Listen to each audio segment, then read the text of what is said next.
we're live. Oh, we're live now. Okay. Oh. Yep. Oh. Oh, guess what? No intro. We had it.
We're going to blame this one on Brother Blaylock.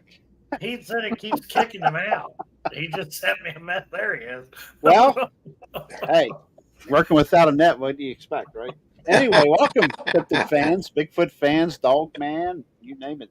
Talk about it all, but sorry about that intro bleep. We tried to go live and it didn't go, so we tried it again and then went live before I got the intro playing. So anyway, we're here. We're good to go. We got a hell of a crowd here tonight in the show. We got the Sisters of the Moon. If you don't know who Sisters of the Moon are, you are living under a rock. So, but anyway, we got the world famous Jeff Yarrington. You know, the snoozer that likes to fall asleep during the shows and stuff. Brother Blaylock, who we no longer allow to talk about UFOs. What just happened? We were talking about it right before I clicked go live. Yep. He disappeared and we didn't go live. So, but anyway, these ladies don't need any introduction, but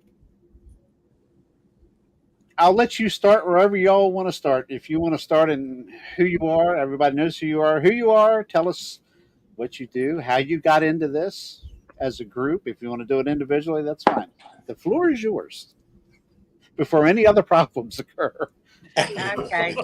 We'll go alphabetical. I'll go first. My name's Barbara Locke, and I live in Texas, and I've been interested in Bigfoot for a long time. And in 2005, I moved into some property in Lamar County, Texas, and I had activity there the whole 17 years I lived there. And so I was doing it by myself, and I was interested in finding people to learn about Bigfoot with because I had no knowledge, just what you see on TV. And I found a group having an outing, and I met Debbie. And there were some other ladies there, and we all discussed having a female group. So we did. I contacted my sister, Sandy, and said, hey, you want to join our group? It's all females. And she was all for it. And 2017, we had our first big outing. And we've slowed down a little bit this year, but we've been after it since 2017 together in the field. Awesome. Yeah. Awesome. Well, I'm Debbie, and she said everything I would have said. I'm originally from Texas. I grew up in Malta, Texas, which is in deep northeast Texas. We're about 30 minutes as a crow flies at the most from Fouke, Arkansas. So I grew up hearing about the Boggy Creek monster. We called him the Fouke monster since he was supposed to be around Fouke, Arkansas. We had never heard of Bigfoot. But when I think I was 12, young teenager maybe, Daddy and I were outside and we were hanging Christmas lights and we heard this sound we'd never heard before. It was this loud moan and groan and roar all combined together, and scared me, startled my daddy, which scared me even more because he was a veteran of World War II, Vietnam, and Korea, and nothing ever scared him. So I was shaken to the core when I saw that he was unnerved. But long story short, we didn't know what it was other than possibly the fount monster, especially when our neighbor told us that something had been killing our chickens and they'd been disappearing and stuff. And so it was years later when the term Bigfoot came out, and we, that coalition there, we figured it out and thought, okay, maybe that's what it was. And it made sense. And ever since then, I've been interested in Bigfoot. And then Barbara told how we all met and became a group. And we've been boots on the ground pretty much ever since. Like she said, we've slowed down this year because I'm not in Texas currently anymore. And I'm in Georgia. I started to say Georgia. I wish I was in Georgia. Dang. Yeah. That's one of our best locations. But I'm in Tennessee. And so, but anyway, we'll go on to Sandy now. Well, my name is Sandy. And like Barbara said, I joined after her initial meeting, one of those ladies. And I guess my interest really peaked when I was living in a little town called Odom, Georgia. And my son was outside and he heard something screaming behind a shed we had behind our property, which wasn't far from the house at all.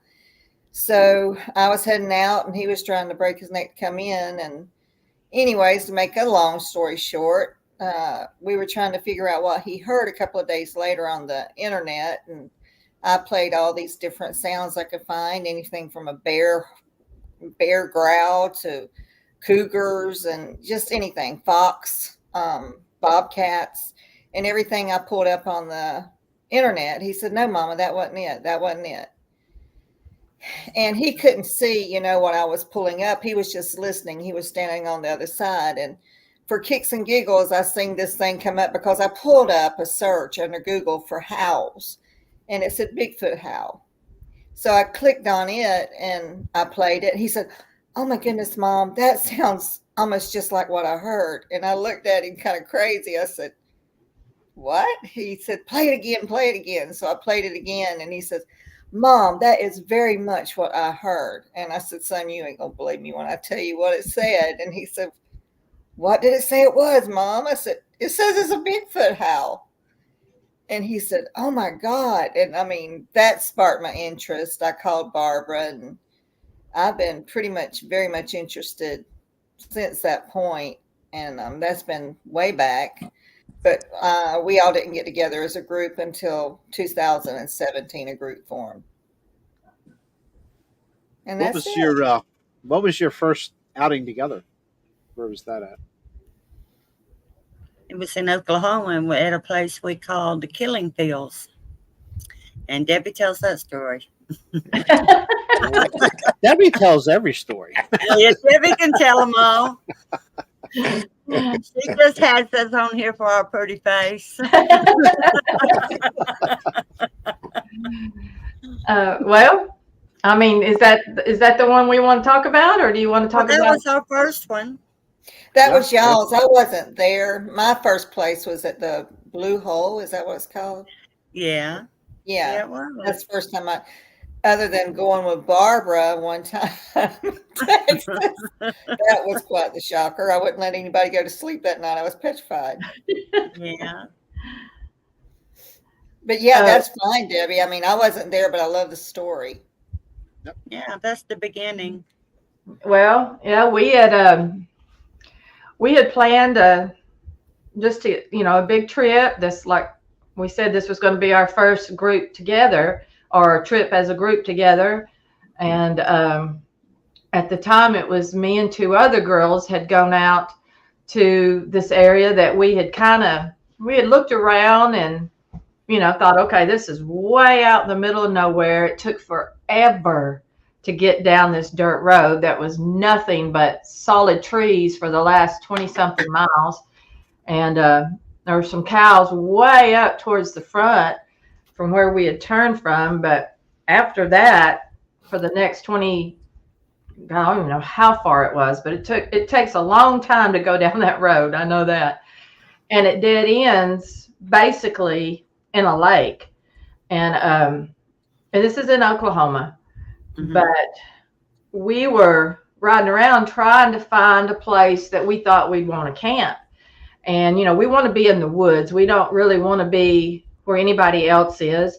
And so we stopped at a few locations, went down to the end of the area first.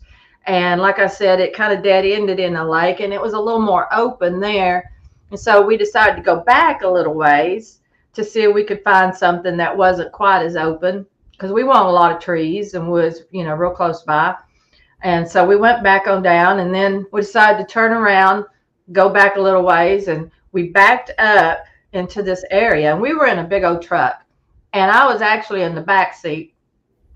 And as we were backing in to turn around, it was such a big truck that the person driving couldn't really see real good. So I'm looking back there, and as she backs up, I'm like, hold on just a second. I see like a skeleton of bones back there. I see a spinal cord and a head attached and a rib cage. And I'm like, that's all it was. There wasn't any meat on it or anything. So I said, let's get out and look and see what that is. And so we get out and we're looking at that, and we look on down a little ways, and there's some more bones. So we follow them, and then we go a little more ways because we keep seeing more bones and more bones. And it finally opened up into this great big field, and it had woods on one side, and then on the other two sides where it kind of curved around, that was all water, and it came up into like a little inlet there. But there was several acres of nothing but wooded area. And for as far as we could see with our eye, there were tons of bones covering all these acres of land. And we're like, holy cow. And so we go from each little grouping of bones that we kept seeing, and we'd go on to the next, and we could tell that they were all cows. And there weren't any whole bodies, it's just body parts, but there'd be rib cages and then the skulls and leg bones. And when we had first backed into that spot to turn around and got out, right at my door, when I got out, I reached down and picked up a great big old bone that was a leg bone, which I have it and another one sitting in there on a little chest. Not too many people have a collection of bones in their house. High five, everybody. Woo! Bone collectors. But what was so interesting is the bone. I mean, it was definitely a leg bone, and it had been looked like it's been snapped in half.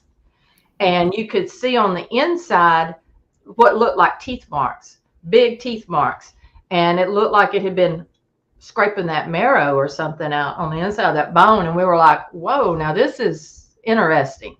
They weren't small teeth bones. They looked to be at least, the size of our teeth, and a little bit bigger in some ways. And so we really got interested then and kept looking, and we'd see deer. There were deer bones too, cow bones and deer bones.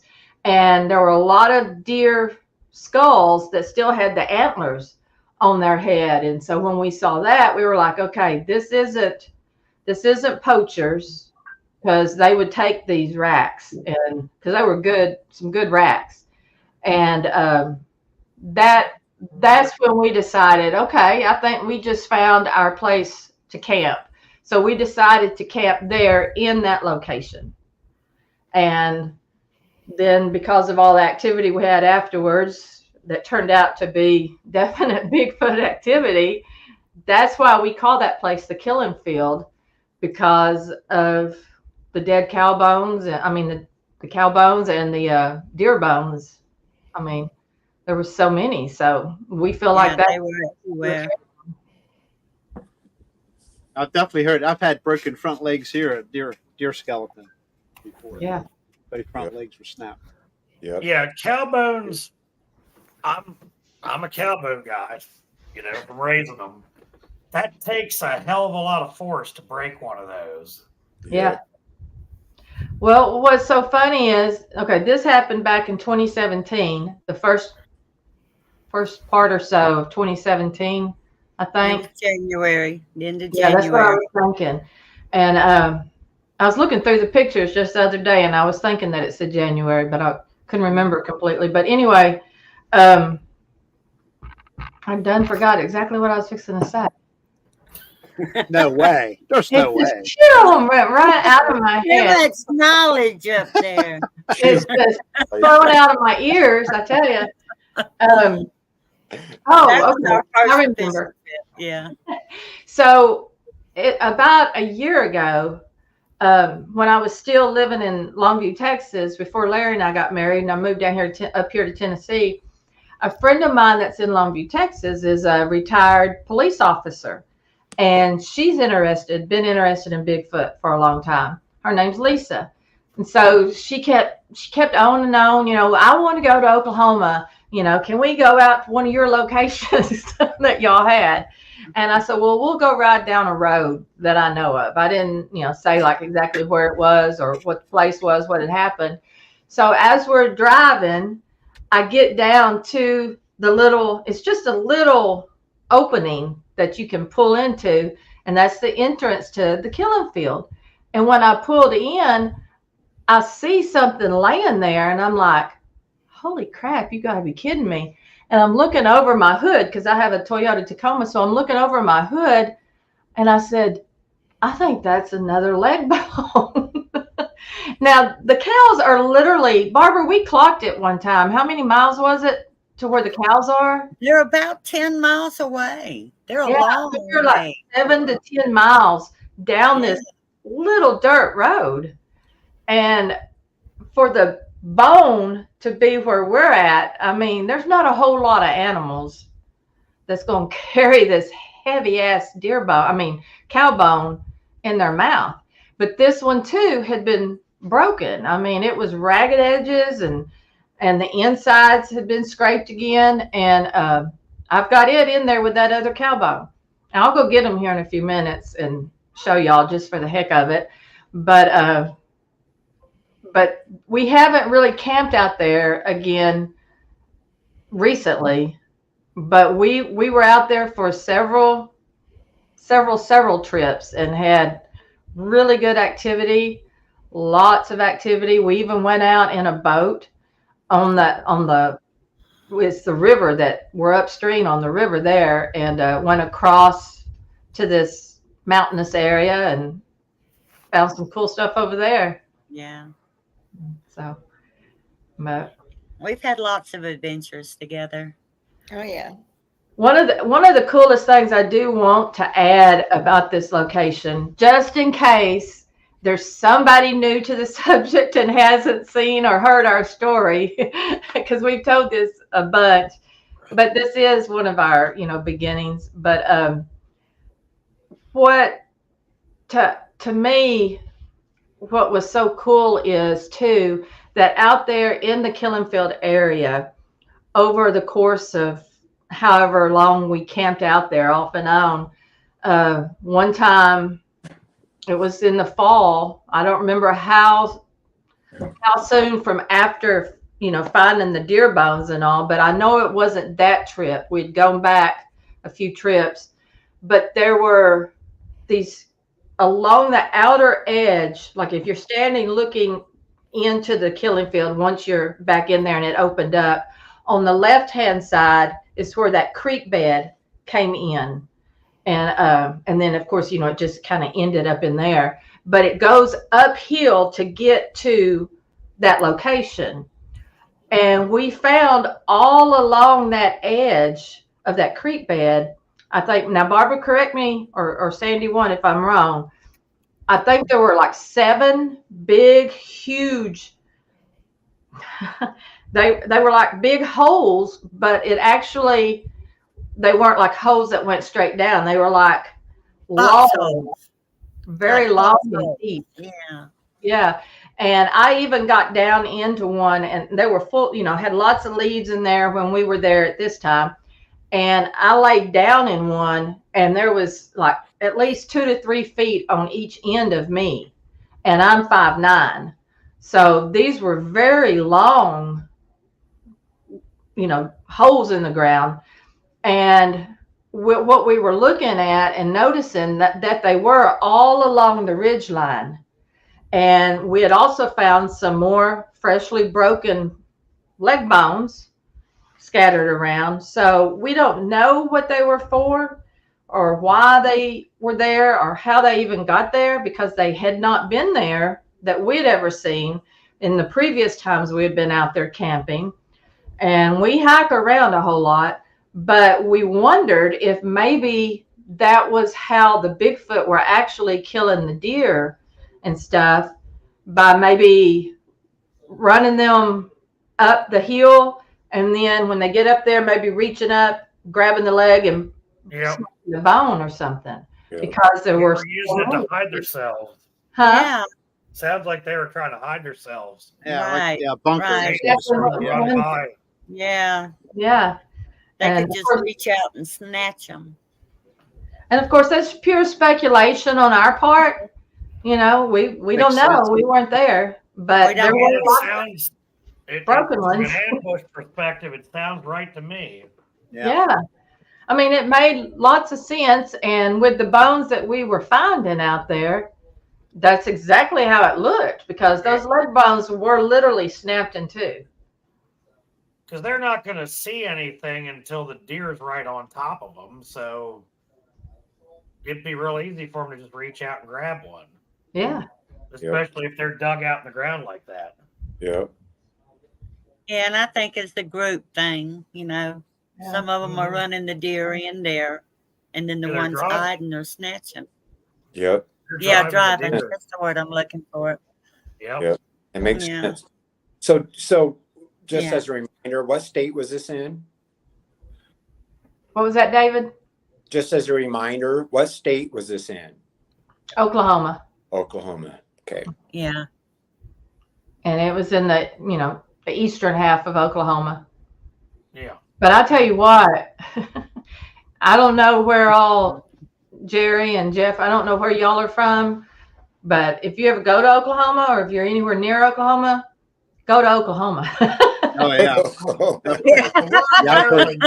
take us a while to get there. Yeah. Hundreds of stories from that area. Yeah. Yeah. That's where our two best locations are. A Yeah. lot of our You get in I've those heard a lot Oklahoma about mountains, you Oklahoma. have some success. Yeah, Scott B, it's Sisters of Yeah. the Moon.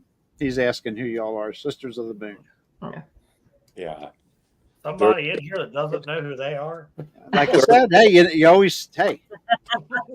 That's why we have them tell and tell again. And we're not witches. In the beginning, people thought we were creepy witches out there. It's really according to what Sisters of somebody the says Moon. to me if I'm a witch or not. Yeah, we're Yeah, right well. there teetering.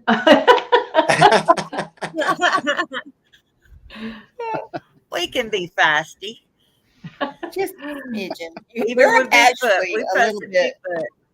We're a little bit crazy for what we do. So. Yeah, those ditches are interesting. Yeah. Yeah. They really were. Yeah. They were fascinating to me, and Unexplainable. Yeah. but we It just seems found a perfect way to ambush something. Yep. it made perfect Yeah. sense, and with the way those leg bones looked like what they were doing. Yeah. Of course, that's pure speculation. We haven't seen that happen, but we have had a lot of Bigfoot activity out there in that area. That's awesome, Phyllis. When we were camping out there that very first weekend, we had some really crazy activity in our camp. And I think actually it was at that time of the first camping trip there where my beliefs as to what Bigfoot are or could be began to change a little bit because of what I witnessed out there. And I still don't know what they are, of course, but yes, we documented the ambush pits with pictures, which I didn't send any pictures in for the show, but we do have tons of pictures of all of the holes, or whatever you want to call them. Ambush pits sounds good to me. Yeah, I'd like to see those, Debbie, if you could send them to me. Okay, yeah, I'll get them. They're on my computer, Yeah, but I'll send them to y'all. That's one of the probably one of the coolest things I've ever heard was that right there. It was pretty interesting. It really was. And we took, a couple of friends of ours out there to look at them and see them. I think I took Larry out there a long time ago, but I can't remember honestly now. Now, have you ever seen that anywhere else? No. No, I haven't. No, I haven't Be come interesting across to see anything them. like that. Something Yeah, to keep your that's- eye out for. That's Yeah. something. Yeah. Well, mean, what's amazing about this, it was our very first trip. We're just women in the woods thinking we're not going to hear nothing but a few howls. Nothing's going to come up in the camp, but we got surprised. Yeah, we were just hoping, like she said, for some good old howls, Bigfoot calls. That's what we were really excited for. We weren't expecting what we ended up getting, Yeah. but we're glad we did. Yeah. Yeah. That's Yeah. a It weird, opened that's a our cool eyes find. right away. Yeah, that's good stuff. We even found it's very hilly out there. We call them mountains, but Yeah. they're real big. They're just not actual mountains. But on down the road and across the road from where this location is that we talked about, we've camped in 2 or 3 different areas out there. And sometimes we would camp on up in a place where you can fish, and they would string their fish up on lines and stuff. But right across on the other side of that dirt road, like I said, there's only one way in, same way out. But there was a big hill. It went uphill. And I think, Barbara, were you with us that time when we were hiking up that hill and we kept finding all these feathers tied? No, that was on the first trip y'all made, and I came 2 weeks later. We did a trip 2 weeks later. Okay. Well, we had Y'all did found that. just almost like little markers. Some feathers would be tied up there with the little vines, and we'd go on down a little ways, and there'd be another feathers tied up there. We'd go on down, and we just kept finding those too. And all sorts of stuff out there happened. We need to go back, actually. It sounds like an interesting spot. Yeah, that sounds like a It spot you want to keep is. an eye on. Yeah, I know that they'll have controlled burns out there sometimes. And a few years back, maybe 3 or 4 years back, I had gone out there and they had a controlled burn at that time. And so everything was charred, and it's probably greened up again now. But I think that's been about, It's Yeah, probably been 4 years since I've been out there. yeah. Next time I'm in Texas, we can go out there. No. We will No. one day.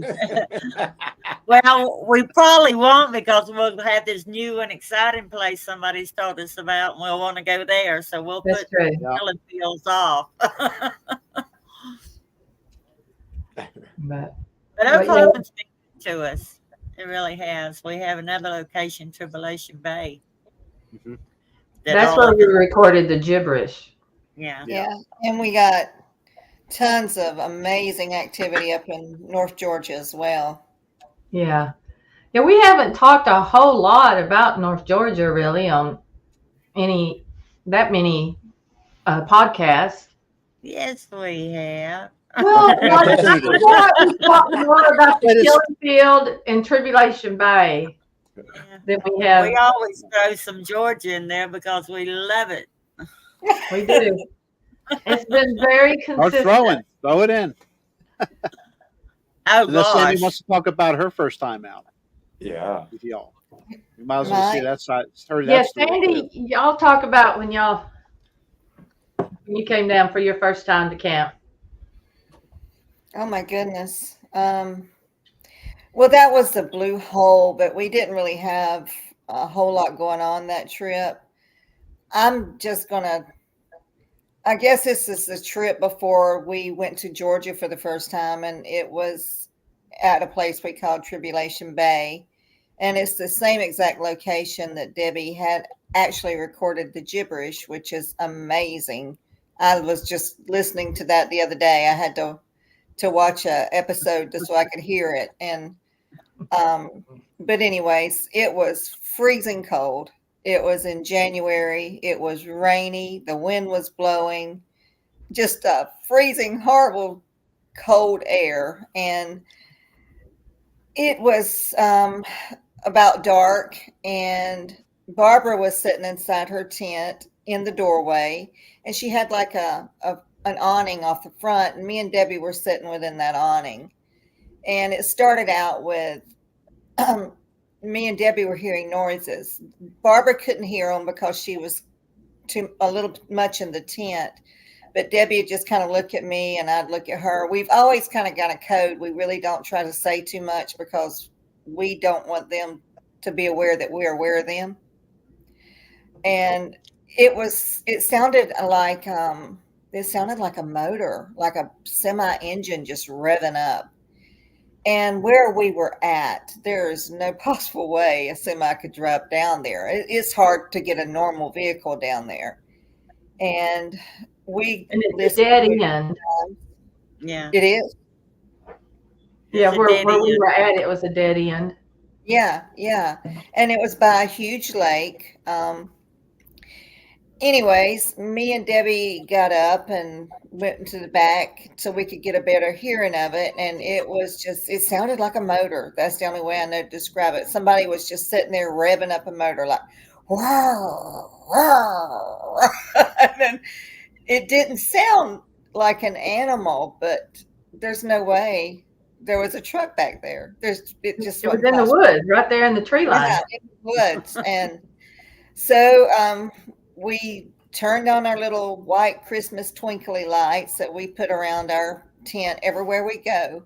A lot of people say go sit there in the dark, but no way. I'm not going to sit in the dark, and it's not because I'm scared. It's because those lights have benefited us way more than if we'd have been sitting in the dark. Because when you're in your tent, they give off just enough light to where you can see something if it's coming around your tent. And we've been proven time and time again, those little twinkle lights do not intimidate them at all. Mm-hmm. And Debbie had set her own tent up that night, but she was getting a weird, weary feeling, and so was I.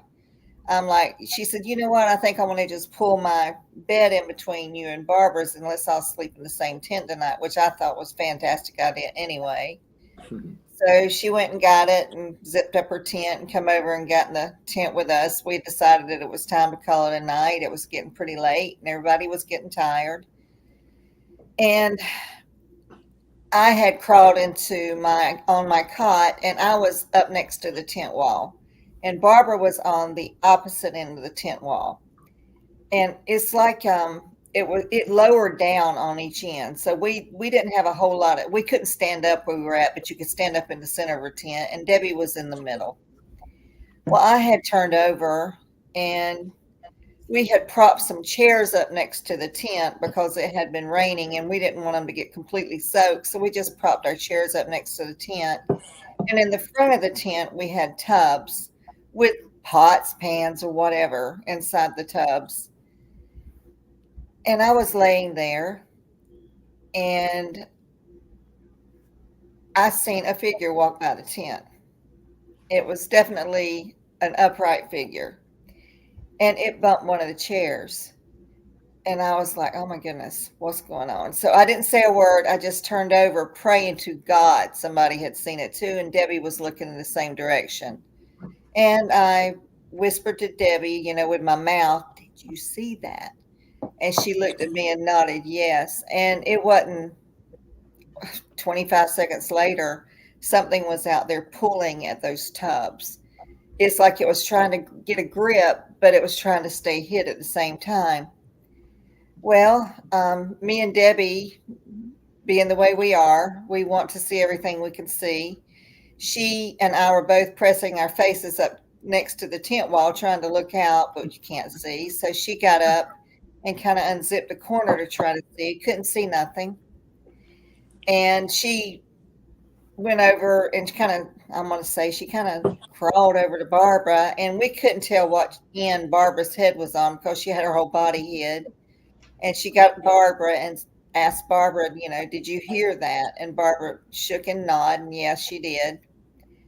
I don't know what in the world it was after. This was not no raccoon, because I know they'll play around with stuff. And the shape of the body of this was not no bear. It was something way more human like, but it was not human. And you just get that sense. You just got that vibe.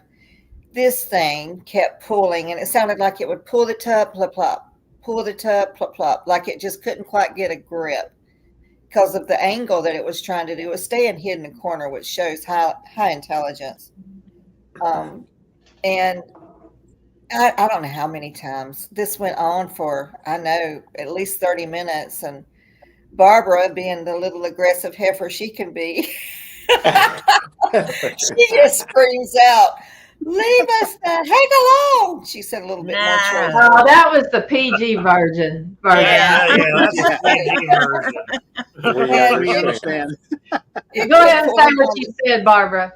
I told them to get the hell out of here. And me and Debbie just kind of looked at each other like, are we fixing to get slaughtered or what now?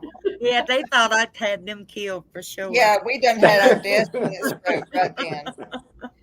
But they had been seeing me get stuff out of that container all day long and cooking. They'd seen us eating and stuff. Yeah. They wanted whatever was in that container, and they couldn't quite get their fingers under it to pull it out without getting where we could see them. That's right. And Yep. it wasn't, oh gosh, 10, 15 minutes later, it said the heck with Barbara, and it started doing it again. Yeah. Oh gosh, we probably went in that tent around midnight, and at 3 a.m. they were still at it. And they weren't just messing with the containers. They were also trying to get into the cover of the flap on the back of Barbara's truck. We could hear that going on as well. And it was just quite the night. That was my first true exciting experience I'd ever had of something legitimately going on. And I wouldn't trade none of our memories for anything. That's just one of these so many memories we've had on so many trips. I just haven't talked about it in a while, so I thought I'd bring it back up. Glad you I had did. a question.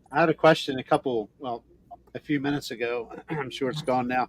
Did you all do anything specific to draw attention to yourselves, aside from being an all-female crew there in the middle of nowhere in the woods? And just act like girls in the woods. We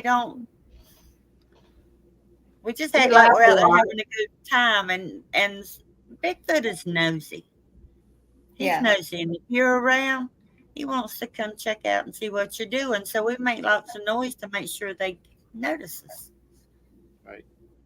And on occasion, we'll play some music, or we've brought different kinds of things. We'll tap on it, make lots of noise. We'll sing songs. We'll laugh real loud and very annoyingly sometimes. Yeah. That is something we have learned. We've learned we don't have to go through the woods and walk around to find them. They seem to want to come find us. And we're good with that. Absolutely. Yeah. We make a lot of noise and they feel comfortable coming up on us, because we got asked one time, did we ever shut up? So we did one time, and it's when we shut up and got quiet, the activity stopped. They didn't have nothing to hide. They were sneaking up on us. Yeah. So we just bust out, start laughing and cutting up again. Well, one time when we were in the North Georgia location, I wasn't there yet, and I put a buzz in Barbara's ear. I said, "Hey, Barbara," I said, "we always act happy around the campsite." I said, "Why don't y'all act all sad and depressed and see what happens?" And Barbara and Debbie can tell you this. It was quite interesting, too. I wasn't there. I missed it. But I know, and that was her idea. It was good too. It was, and we tried it when she got there. It didn't work as well, but on first night it was Debbie and me and Stephanie up on top of the mountain. And Stephanie is their niece. Yeah, She's yeah, grown, she goes but with their us. niece. she goes with us when we go out in Georgia, and she's been to the spot several times with us. But it was just the three of us, and I told him, I said, well, let's just try what Sandy talked about being sad. And I just busted out bawling. They said I was a fabulous actress. 'Cause Well, it the just thing, said right? I was snotting and We didn't know boo-hoo. she was going to do it, though. She didn't tell us. We're just sitting there talking, and then she starts bawling and crying, and I'm like, "What is wrong with her? What happened?" Yeah. Yeah, they're trying to comfort me, telling me what's wrong. It's gonna be okay. And I I'm just, patting her on her back, going, "It's okay." But anyway, I bawled probably 5 or 10 minutes, and about 5 minutes after I quit bawling, there's a big, we call it a food plot down the little hill from us, and something back there was running back and forth just in a panic, just hollering and screaming and running back and forth. It'd come right up behind us and it'd run off far away from us the whole time, just squealing and hollering. So I think I might have upset one that night. They were concerned about me. I don't know, Yeah. but it was And different. you can hear that. You can hear that on the audio. It sounds Yeah, you can hear pretty it. distant because the speaker, or not speaker, but recorder that we had was closer up to us because that food plot was a good distance back there, and then it just drops off. But you could hear it on the recorder, and it was just wailing like it was worried about its lost baby or something. Yeah, I don't know, but the crying upset it. And then we did go out there, and we cast a footprint that we found out there. Yeah. Yeah, Spencer, Jameson, and Larry and Mark had come up, and we had been to this location several times over the last 2 or 3 years prior, and always had wonderful activity. And so this time we had said, okay, Spencer, I think, actually came up with that idea about them coming, but they were going to camp way off away from us. And because we said we don't want any men in our camp, going to stank it up. Hey, But I want to know where the hell Spencer is because I never see him on any of the chats. he's probably playing with his deer, his pet deer or something. You know, he's the one that got me started in this, and then he disappeared. Well, you need to send him a message, Jeff. Yeah, that's my bad. But yeah, they came down, and that next morning we were telling them about it, and we went back there and we're walking on through there, and there was a whole trackway almost through the tall grass to where it went all the way across the back side of the food plot and down the side, and looked like it went into the woods. So that was pretty cool. Yeah, it was. How many times had you have been there before you did the actual crying acting and stuff? How many times were you there? 1, 2. This was about our 4th time. So I'm wondering if it wasn't something that had been around there and got used to you all and said, well, this person's upset. That's what I think. I think they kind of do recognize us when we come back because they interact with us so well there. We've had them throw the rocks. We're usually happy. But this time I was crying. That's interesting. Okay. I was curious about that. Yeah. Very curious. Yeah, very. Yeah, I was curious too. Yep. It did have an effect. Yeah, every single time, or the first few times, I think we've been there more than 4 times, haven't we, Barbara? I'm thinking probably about 5. Yeah, I was thinking at least 5. But the last time we went, they had done some clear cutting and cleaning stuff out, and we didn't have anything. But that time that Barbara's talking about, it was pretty active. But the first few times that we were there, they would throw rocks. We think it was the juvenile, and they would be throwing rocks in at us from 3 different sides. And finally, I think the second time we had gone back, maybe it might have been the third. I went live while they were throwing rocks, just so everybody could see, what was happening. But they would throw them right in to our camp, which is a pretty good throw from it goes downhill. And we got onto them. We'll treat them just like, kids, because we think it's probably the juvies. Well, we know for a fact, actually, that the smaller ones come in earlier in the evening while we're still sitting out around the camp, because that's when the rocks always got thrown at us. And then when we go inside the tent, they would continue running around. We could see their shadows because of those twinkle lights. But then one of the last couple of times that we'd been there, early morning, it was just a few minutes before sunrise, we woke up, and because we had heard something coming out from the front part of our camp, and they walked straight up to the front of our tent, two of them, and these were big ones. We could see their shadows, and they'd come up over the rooftop, and I was kicking Sandy in the head. We were in a U shape, and my feet were at Sandy's head and her feet were at Barbara's head. And so we were kicking each other, making sure they were awake and pointing up like, are you seeing this? And of course, everybody saw them, and they went down the side of our tent. And then just a few minutes later, we heard this strange scream from the back. I don't know if y'all have heard us talk about the Medusa Man, but we call him the Medusa Man, and he was talking about a Medusa scream, and we finally figured out what that was when we heard this scream. We think that's what he was talking about. And if it hadn't had a whoop at the end of it, we were like, what the heck is that? Because it sounded different than the other Bigfoot calls we had heard before, but it had a whoop at the end of it. And then within like 2 minutes, the sun started coming up, and we're like, holy cow, they were probably calling in the other ones or something.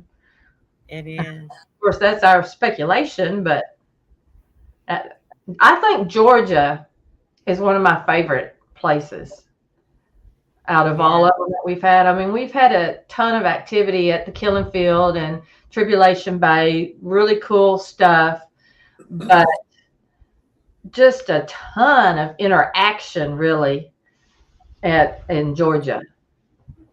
Yeah, they really interact with us out there throwing the rocks, and we know they're not coming out of trees because they're coming in at the side.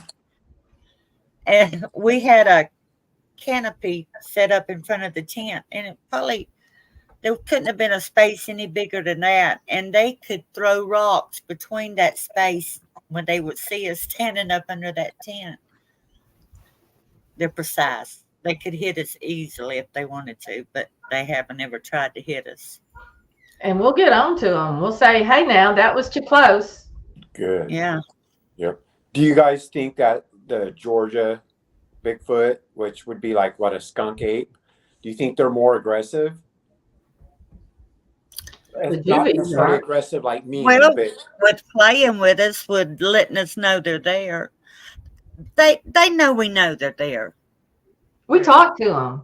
Yeah, they know it. So I think they're maybe not quite as shy about coming up and messing with us because we like it.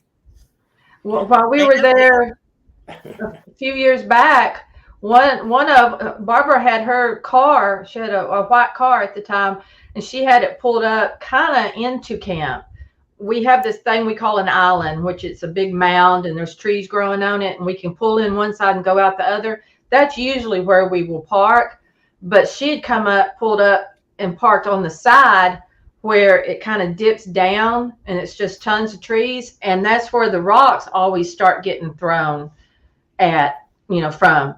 And one of them threw this huge, it looked like a chunk of concrete actually, and it hit Barbara's wheel on her car.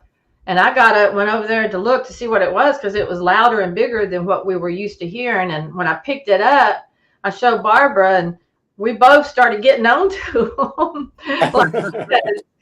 saying, don't do this. Yeah. That's awesome.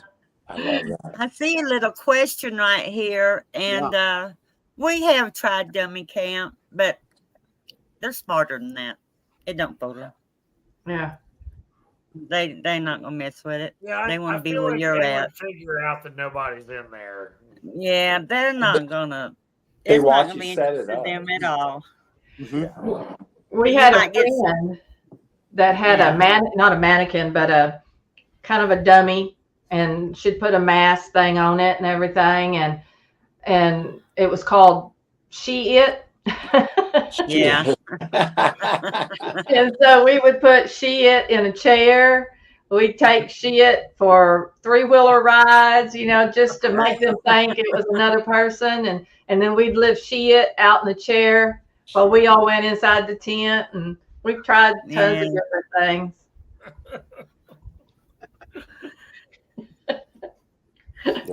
we Yeah, I we often tried the wonder same how here they'd in Oregon. react to something like that. We tried the same thing here and it did not work. I think they Yeah. watch you set it up. They know. Yeah. Yeah. They're smart. Unless you I left like truly a believe. remote control, think like they're- voice activated something there to make it talk. I don't know. I They're really just believe smart. in the daytime they have people that kind of look out around, see what people are doing. Yeah. Look out. Yeah. I do. I think they have lookouts during daylight. Yep. Yeah. Yep. I wouldn't doubt it. What's the weirdest noise you guys have ever heard them try to mimic? I know Cows. it. I bet Yeah. Debbie would say it. We were surrounded by cows in the middle of the forest Yeah. one night. At our Yeah. Tribulation Bay location that they were talking about earlier, from where they said, that we had heard tons of different things coming from this same exact location. There's been cows and sick chickens. I mean, it'd be like a chicken, but it'd be off just a little bit. Yeah, you do. I'm going to take that back. The last trip to Georgia, me and Debbie heard something I'd never heard before. It was just she and I sitting around a fire. And there's a road that goes in front of our camp that goes around the mountain. And we're sitting there and we hear like tires crunching on rocks. Like somebody's driving up. And nobody ever drives up. We heard that a ton of times. Yeah, we heard it a bunch. We heard it in Arkansas also. Yeah. And it literally sounds exactly like what she said, but there'd never be anybody there. And this isn't like a big road. This is, you can barely pass, and it scares the crap out of you because we're literally on the side of a mountain. And so that road in some places drops just straight off the side. And so it's just really close, tight squeeze on that little bitty dirt rocky road. But we've heard that in camp there at Georgia several times, and it'll be like 4 a.m. sometimes. No, we'll keep looking to see if we can see headlights coming through some of the trees. Never anything. But we've heard them mimic tons of different things, like that power saw.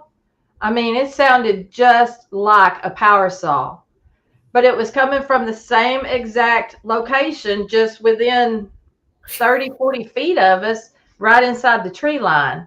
And that's the same place that the sick chicken was coming from, the moose. I mean, all sorts of stuff. I guess they try to mimic whatever's around them that's familiar in the area, so people just think, oh, that's a cow, or somebody's got some chickens around here. We've heard a whimpering dog sound. Yeah. A blue heron's one of the weirdest ones I've heard. Blue heron. I don't think we've ever heard that. I don't guess I have. And then, of course, the gibberish. I mean, that definitely sounded like a language, but not any language we'd ever heard before. Right. I've never heard, from what I can remember, I don't think I've ever heard any giggling or laughing, Greg. We've heard running before and walking, crunching, when there's dirt and rocks around. We've heard that. I don't recall hearing any laughing sounds or anything like that, but we've heard them. What, Barb? Whooping. We heard that stranger was walking up to our camp and something was in our camp and running away whooping. Yeah. We're not sure it was warning us or other Bigfoot or us and other Bigfoot. But I was just getting ready to bring that up. He beat me to it. Yeah. I was going to bring that up. Me too. Yeah, they did. It had been a really slack trip that time. We went in March and not a whole lot went on. Had a rock thrown at my head during the day, about 2 foot away from it. But that night, Sandy and Debbie heard it. I guess I was sawing logs good, but they woke me up. And then the guy walking in our camp really woke me up. Guy with a sword? No, It was that the was one that was asking how they could get off the mountain. Oh, yeah. Yeah. yeah, Yeah, I forgot about him. I did. Yeah. Yeah, I remember that. yeah, We told him that was a good way to get shot. yeah. Yeah, right. We wanted to let him know we had a gun. Yeah. Yeah. Good girls. And we were in our tent and it was pitch black. Everything was out. The twinkle lights had already, I think the majority of them had already gone out. Yeah. And we had just a little bit of the fire going and it wasn't very bright at all. It's the things like that that scare us, people coming up to our camp that scare us. We know that we could get seriously hurt by a Bigfoot, but we're not scared of it. We are people. You ladies are the bravest people I know of personally. I'm serious. Well, David, you just love us. That's all. I do. Prejudice for us. It's a fine line between brave and just clear out of your head. Hey, we don't do anything different than anybody else can do. We just keep our cool. We've never really felt threatened. I'm Because I afraid if think we that do they get try to scared, intimidate us, and then when they can't intimidate us, they try even harder, and we're just like, "Oh, that was pretty cool. Did we get that on the recorder?" You girls are we get legit. scared that would fire them up, and we might possibly get hurt. Yeah. Yeah. So we try not to show our fear. Yeah. Oh, right. Definitely not. Yeah. You gals are legit. I'm serious. Wow. I still laugh about the one where Debbie was on the cot and the one came up behind her. Oh yeah, that was in Louisiana. Wow. Sandy, you saw that one. Yeah. So Debbie, where did the one say your name? Hey Debbie, where was that at? That was, Oklahoma. Tribulation Bay. I was supposed to say Tribulation Bay, I think. That was Yeah, it. Where's Tribulation Bay? What state's that in? Oklahoma. Oklahoma. He's in Yeah. Oklahoma. Yeah. So. Yeah, I was in the tent in the cot, and then there was a different girl with us then. It was just me and her at that time. We were waiting for, the others to show up, and they weren't there that first night, and we had tons of activity. And it was our first time ever camping in that location. And so we'd lay down and get back up and get in the middle of the tent because they'd be hitting the tent. We'd see their big old hand. The fingers were splayed out, and the fingers were probably this long, and big, thick fingers. And it hit the side that my cot was on, but I was in the middle of the floor already, and sitting on a root that was under the tent. It was not comfortable, but I'd get in the middle of the floor and then get back up in the bed whenever it would start to die down, and then it'd start up again. I'd get back in the middle of the floor, and finally I just stayed there for a long time. That's the same night that we went out of the tent a couple of times with our guns just to make sure it wasn't people out there because we were hearing this cough sound, 2-syllable cough sound. And we just had to make sure that it wasn't human beings out there because, like I've said, every time I tell the story, we're more afraid of humans than we are of Bigfoot. Mhm. And they're a lot more scary to us. Yeah. And so that's what we were wanting to make sure of. And finally, after it was really starting to slow down, I had gotten back up in the cot and the other girl had kind of rolled over on her side. So her back was to me and just laying there trying to go to sleep. And that's when I heard the gibberish. And it was coming from the end of our tent was facing it was on the side that it started going up a hill.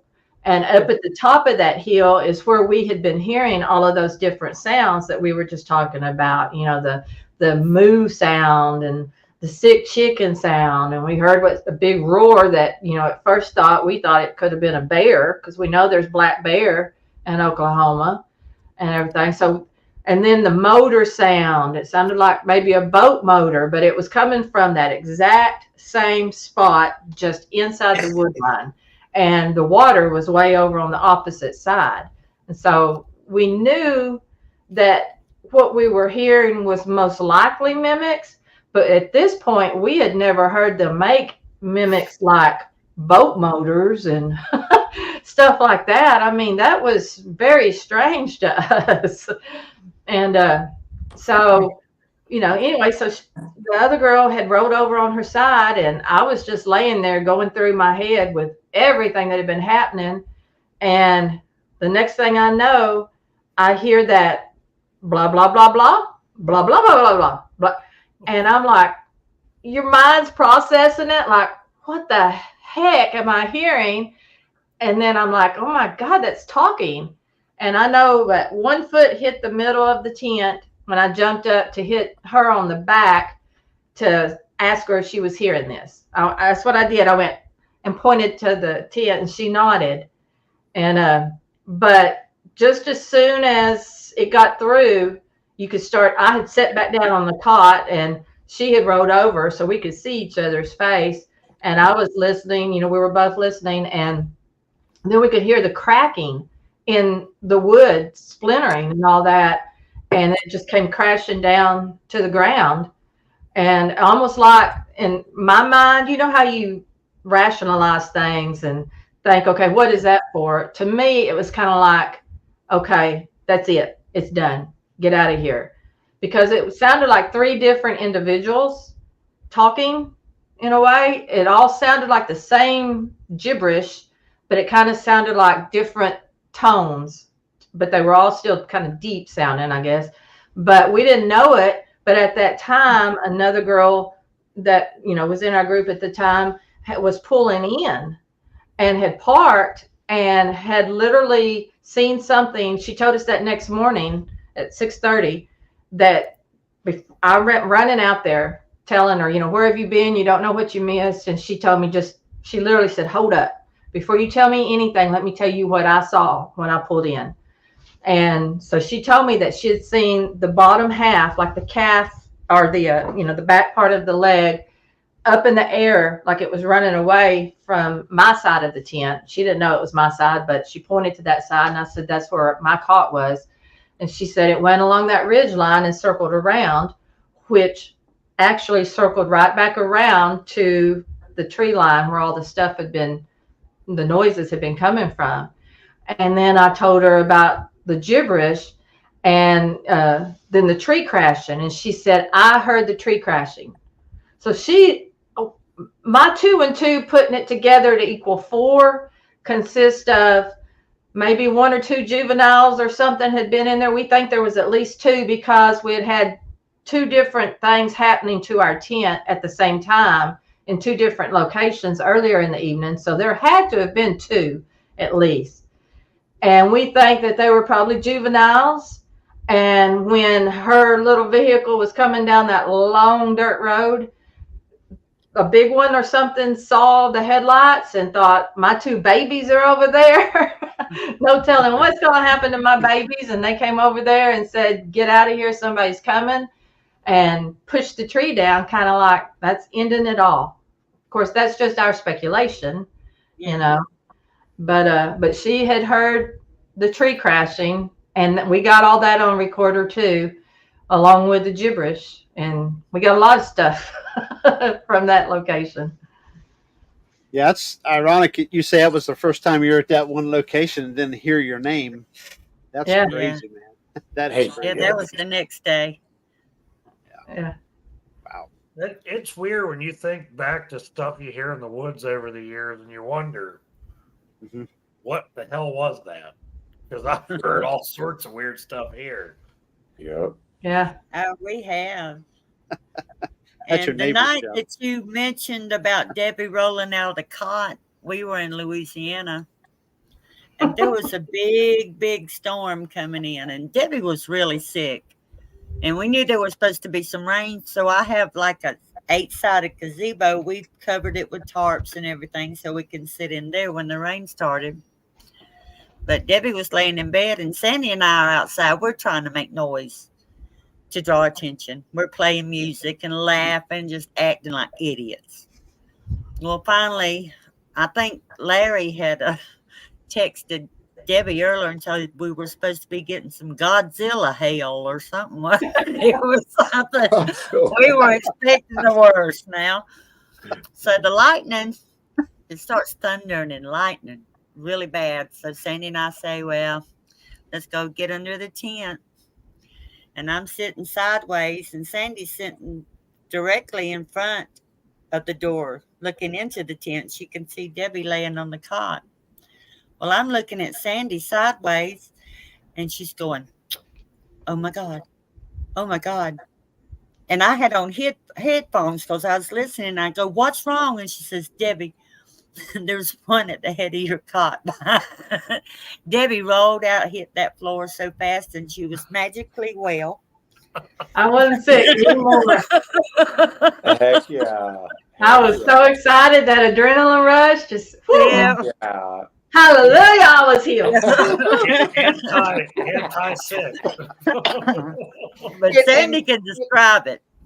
It was upright, and it went straight down, which was weird. Whenever I noticed it, I noticed the movement, and we had our twinkle lights around the tent, so I could easily see the figure. And it's like it was standing upright, and it went down, like down. And Like then I've seen that. as it was there's no doing it, I was mistaking going, oh my God, oh my God, oh my God. And Debbie, I'm like, Debbie, there's one at your head. And I ain't never seen a woman get off her cot so fast in my life. That woman. I think I started rolling when they were going. I mean, they were looking past me. Yeah. And they were like, she was going, oh my God. Oh my, I knew then, just from her face and what she was saying. I don't think she even had to tell me there was one there. I knew she was seeing something. Well, that night we got a really heavy storm that come through, and I was just pretty upset because I thought, well, I seen it, but there's not going to be any proof. People will say things that they really didn't happen, but I knew what I had seen. And I was sitting in Barbara's Jeep the next day on the phone, and Barbara and Debbie had walked to the back of the tent where I had seen it go down. And there were some wild ferns that we had set the tent up on top of. And they kind of did this at me, like, come here. And they took me around to the back of the tent, and on 2 different spots, perfect foot apart, you know what I'm saying, where there was indentions still after the storm of where that stood. And I was just so happy. I was so happy. I know I wasn't losing my mind. So it crushed the ferns. It crushed the ferns into the ground. It pushed the ferns into the dirt. Wow. I believe it. Yeah, we could hear stuff all night, and we were laying there trying to sleep. We'd already gotten tired, and Debbie would go, Barbara, there's something on your side of the tent. And I go, yeah, I know. And I'd roll over and go back to sleep the other way. Elaine, yes, we've seen prints and stuff on our vehicles before. We just, you never know for sure what you're seeing because we touch our vehicles too. But when the fingerprints are definitely larger than ours, but then you can't just say, oh, that's from a Bigfoot because, you don't see it happen. But yeah, we've seen prints on our vehicles before and smudges on the windows where it looks like they were like looking in and leaving little oily spots and smudges on the windows. And yeah, Mary Fabian just had that on her truck here recently. Who did? Mary Fabian. Oh, okay, yeah. Yeah, she did. Yeah. I mean, there's lots of people that they're curious. They're just like humans. They want to look in, see what all's going on in there. Is there any good things to eat in there? Let me see if the door handle's open. Because that was some of the stuff that we've heard before where it literally sounds like they're out there messing with our door handle and trying to open it. They see how we do it, but we lock our vehicles. And you could hear it, the thing, when you pull it, if it doesn't open, your hand slips out, it makes a noise. Yeah. And we could hear that, and we're all like, they're trying to get in the vehicle. We've heard that several times. That's pretty weird. Greg's got him over at his place trying to open the front door of the cabin. So I told Greg not too long ago, I said, I want to come camp out in front of your man cave. Hey, Yeah. Same, Debbie. Yeah, Same. Greg will tell you, no, you're staying in the man cave. You're not staying He's like, you don't have to camp. He goes, you can just stay in the man cave. They're going to come up there. I'm like, well, I don't know. I kind of want to camp. Same. I do too. I can't tell you wanna how many mess with times him. I've been talking to him in the middle of the night, and he's like, well, last night something pushed on the door, and then it was rubbing all the way around the cabin, and I'm like, how the hell do you even sleep in that place? I want to go so bad. Oh man, I'm going to go and camp out there, David. Same here, Debbie. I told him when I come down, I'm going to stay there for a couple days because I want to see what happens. Yeah. Hey, I fell asleep during one of our midnight chats with him. Jerry's and like, David. Imagine that. We all know that. Something slapped the propane tank in the front yard while I was heard asleep. it. Really? To the point where I'm pretty sure I half woke up. It was that loud, but I just fell back to sleep. You know that has to hurt their hand. I heard it. Boom! Just so loud.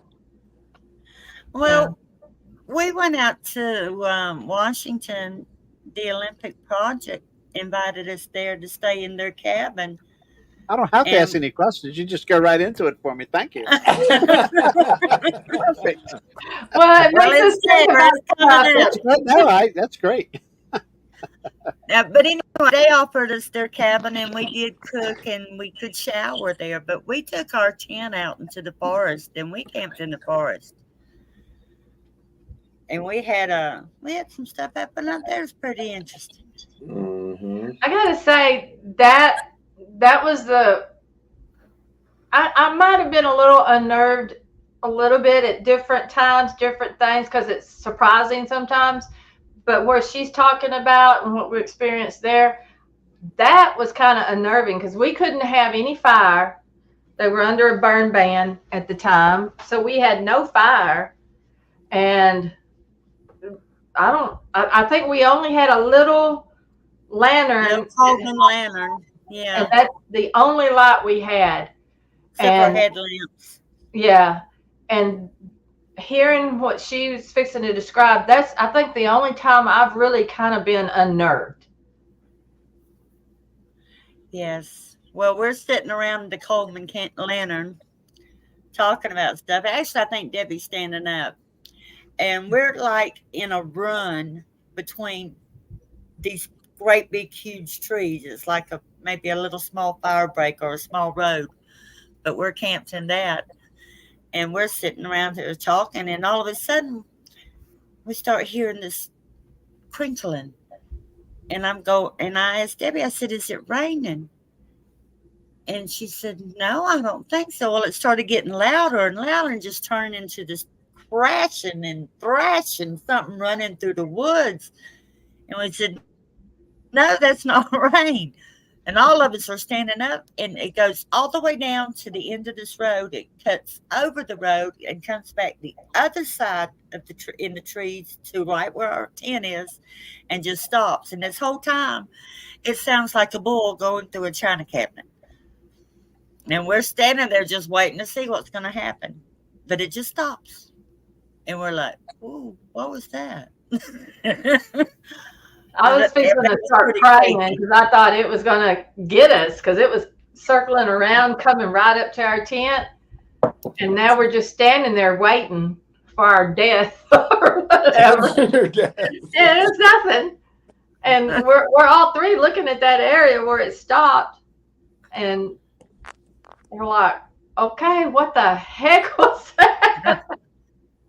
That was something. And I guess it was bluff charging us. I don't know. Yeah, we were bluff charged, but we stood our ground. That was definitely a little nerve wracking. I think maybe they wondered, well, why aren't they running? Or screaming. I believe that. That's also the place, y'all, if you remember, we found that incredible track. Yes, trackway. Like multiple footprints. Yeah, and they were deep, and they were big. And what were they, about 5 foot apart each footprint? 4.5 to 5 feet apart. Yeah, it was crazy, and there were several of them. And we also saw a naked man.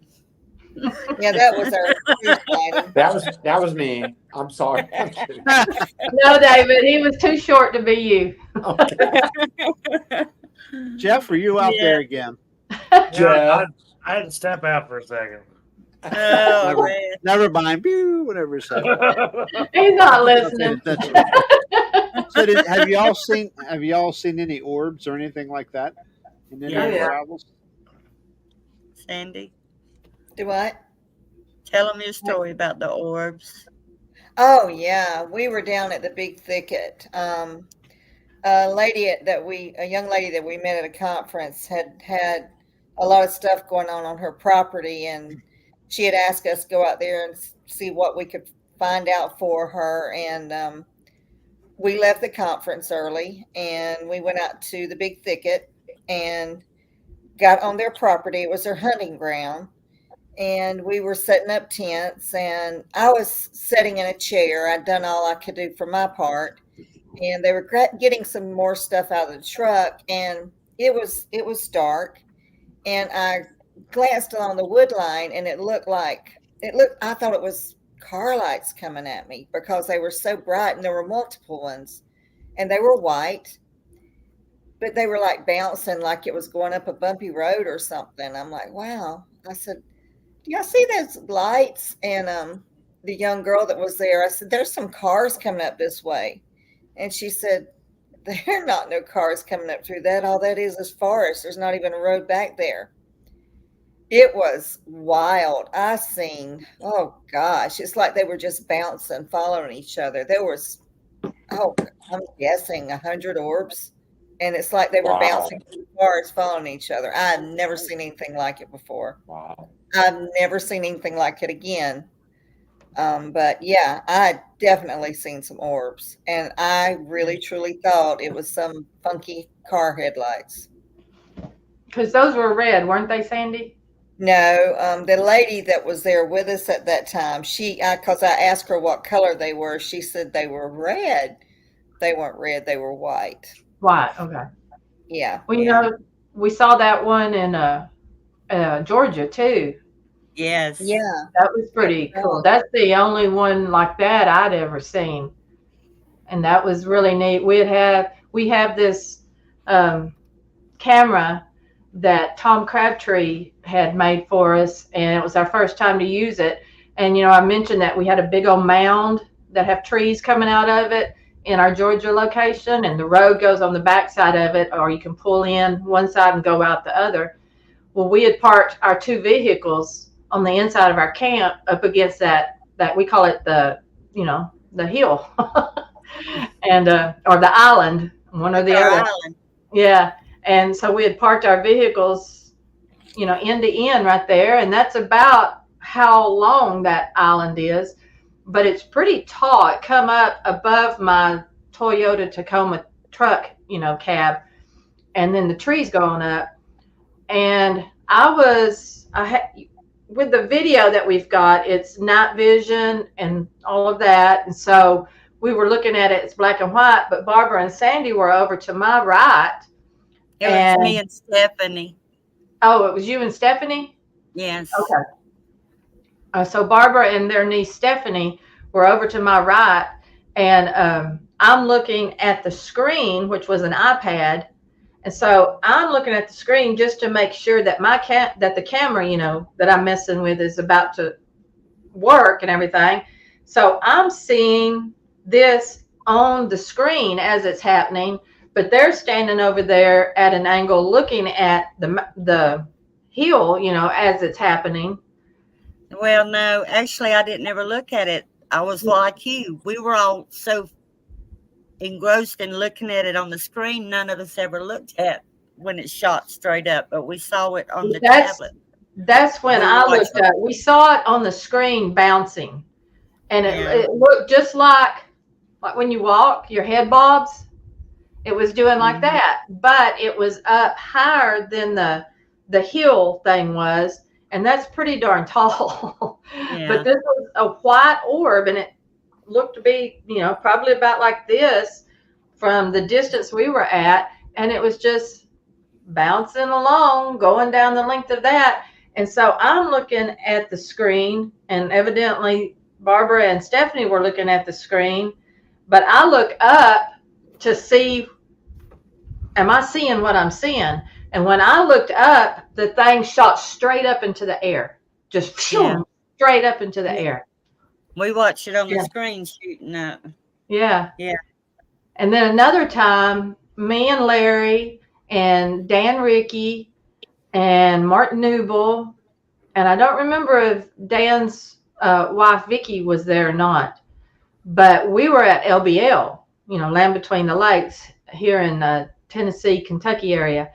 And there's this place that Mark and Larry had gone to a whole lot, and they had gotten a lot of return calls there, and they call it, Place of 13 House. And so we'd gone out there, and we was just going to do some calls. And this was the first time I ever saw anything like an orb. And we're out there, and it's a big open field, but going down each side of it was solid tree lines, and then going all along the back, connecting those 2 side tree lines, was another, solid trees. And so Mark had walked down the road, and it was pitch black out there. We didn't have any lights or anything. I don't think we had our headlamps on. And so I like knowing where everybody's at. So I'm looking, watching where Mark's going, so I know where he's at, just in case we hear something. When I look at him, I see along the top of the tree line, which is a good ways down from us, I see this little orb right above the tree line, and it was red at the time, and it's just moving really slow along that tree line. And it's it's further on down there. It's not right up on us. So I'm sitting there, looking at it, thinking, is that a airplane light, or what? And so as it's moving, going down the tree line, it's starting to change colors. It's getting a lighter red color. So then I hit Larry, and I point at it. And so Larry is looking at it, and we're watching it going down that tree line still. And it's changed from red to like a lightish red, and then like a pinkish color. And then as it gets down to the end of that tree line where it's fixing to intersect and make an L shape, for the trees, just as it's starting to get down there, it starts turning this white, solid white color. And as it gets to the very end at the intersection, Dan Rickey is back behind me, and he lets out this big old call. I didn't know he was going to do that. It scared the crap out of me. So I looked at him, and then I looked back to that area. That orb is gone, but up in the sky closer up to us was this bigger orb, but it was gold twinkling like glitter. And it was falling like a fallen star almost out of the sky, but this was definitely round and looked like it was just full of glitter and twinkling. And as it's falling out of the sky, it's got all these little pieces falling from it. And as it disappears, as soon as it's completely gone, we get a call back. Wow. And that was what made me start believing that orbs and Bigfoot might be related somehow, which I hated to admit, because I had been like, no, there's nothing paranormal about them at that time. Now I believe there is, but. Well, that's with all of us. Bigfoot is just turning out to be so much different than our initial idea of Bigfooting. Yeah. We thought they would just howled and run around in the woods. So a question for you. A question for you ladies, and it's not a trap question. Do you believe there's like a woo side to them, or? I didn't, but I do now, not just because of those. Yeah. I mean, I saw doing something with the chimes that I cannot explain. And Barbara and Sandy knows how long I fought believing there was any woo, but I can't explain that. I agree. I think they definitely got some sort of extra abilities. You're right. That's what I was going to say. That's how we usually say it too. That's right. Yeah.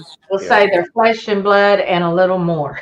There's something more to them. Yeah. Because I've talked to them in my head before. Did they talk back? No, but they listen. Really? Well, that's a lot more than we can say for some humans, huh? I haven't had one say anything, but I had one time that I'm pretty sure it was looking at me and it wasn't in a good mood. And it was deer season, and I'd stuck that rifle up on the railing and I flipped the safety off, and I said, I don't think that's a good idea. Yeah. And it went away. Yeah, I said, there's no chance. They know what guns are. They know what guns are.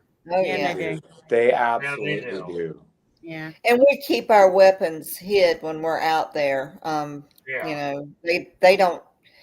Maybe they can smell the weapon. I don't know, but we don't show them at all. And I think that's why us being females, for one, that's not threatening to them. And then they don't see our weapons, so there's another thing that's not threatening to them.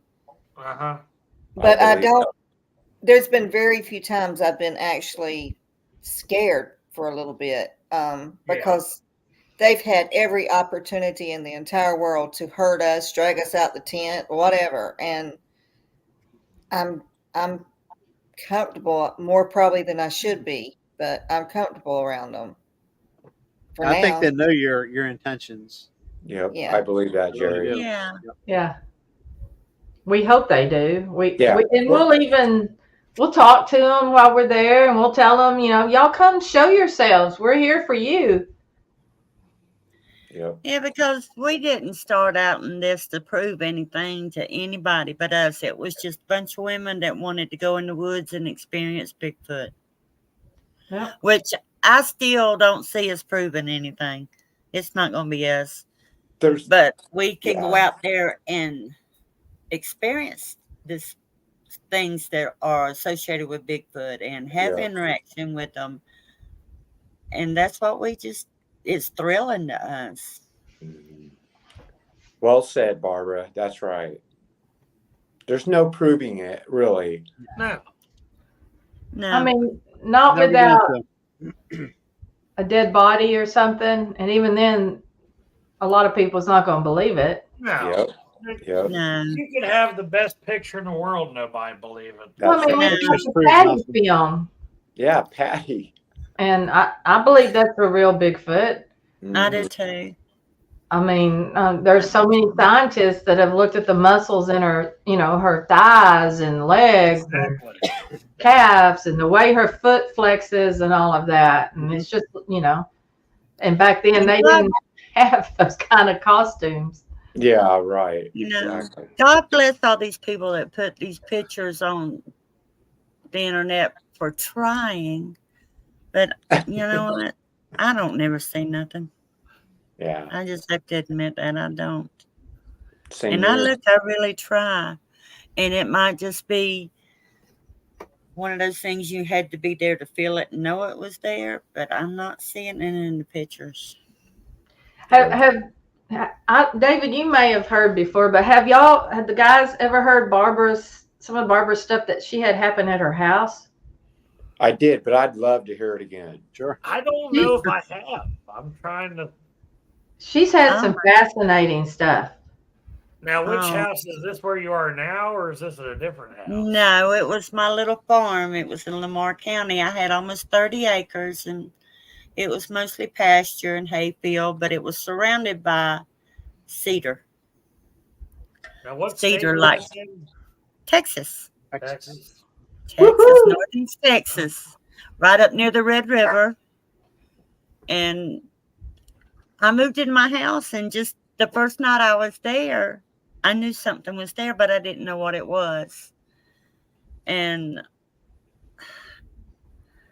it was, I guess, about all this time that the Bigfoot shows were coming out, and I was looking at this stuff and going, well, I think that stuff's happening at my house. I was finding little 6-inch, 5 to 6-inch footprints in my barn. I just was brought countless presents. It could be anything from a bed spring to a horseshoe to a little piece of fabric that had a Snoopy dog on it. They brought me headless rabbits. They'd leave them in my yard. They threw a deer, like the forearm part of the deer, on the top of my house. Oh, I think I do remember that. I had my back door pushed in. It pushed my door so hard it tore the frame away from the wall. They've reached through my son's bedroom window and pushed TVs in the floor. They talking about a propane tank. We had one of those big heavy, there's like 250-gallon propane tanks. They pushed that off the blocks. I had gates that couldn't be locked. We had to finally put padlocks on them to keep our gates closed because they were always opening our gates. But my little thing that I wouldn't tell anybody about for a long time was a piece of copy paper. And I drew a stick woman, me, with pigtails.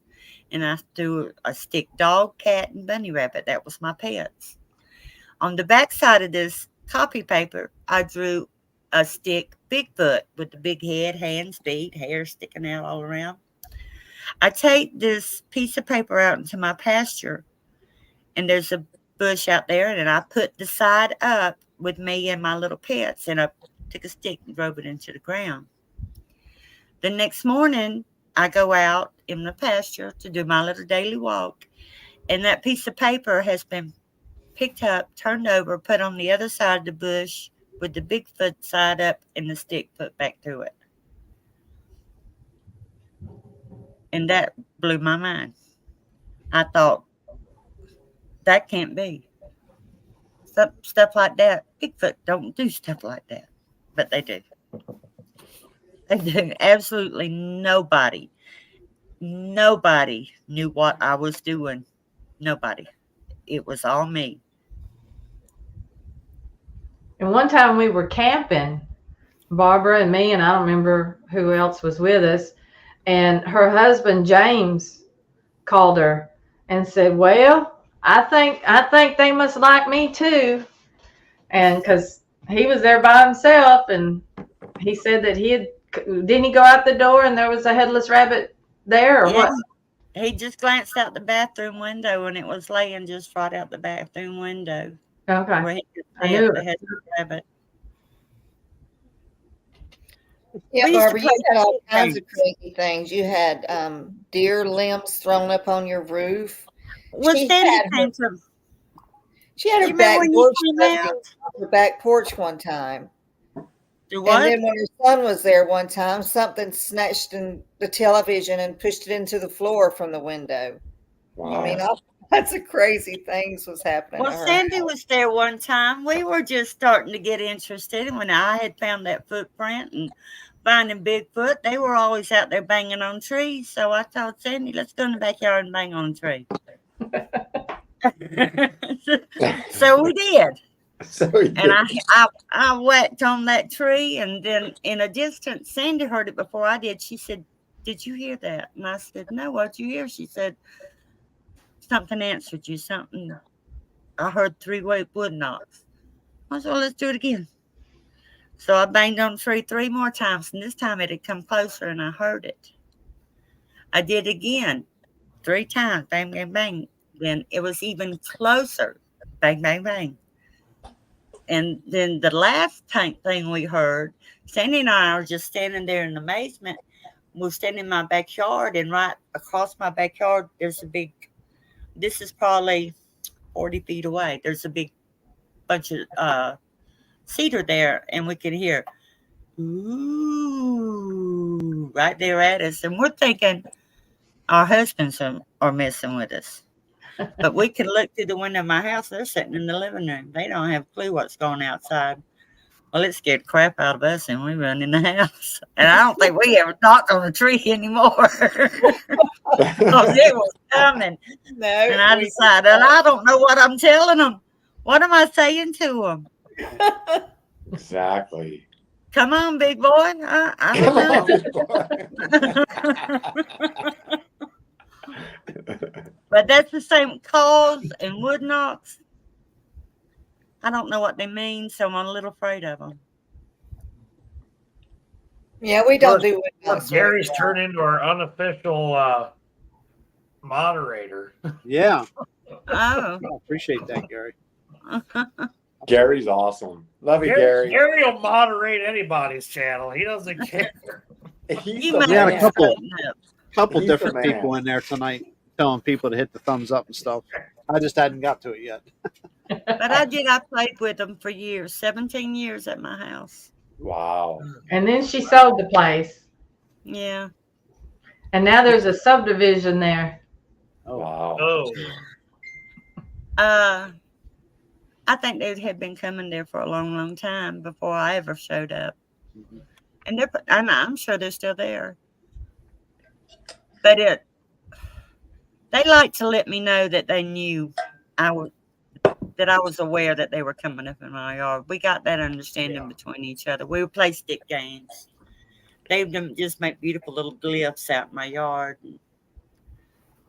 It was amazing. It was always amazing to lay in bed at night and you're going, there's Bigfoot stomping around out in my yard.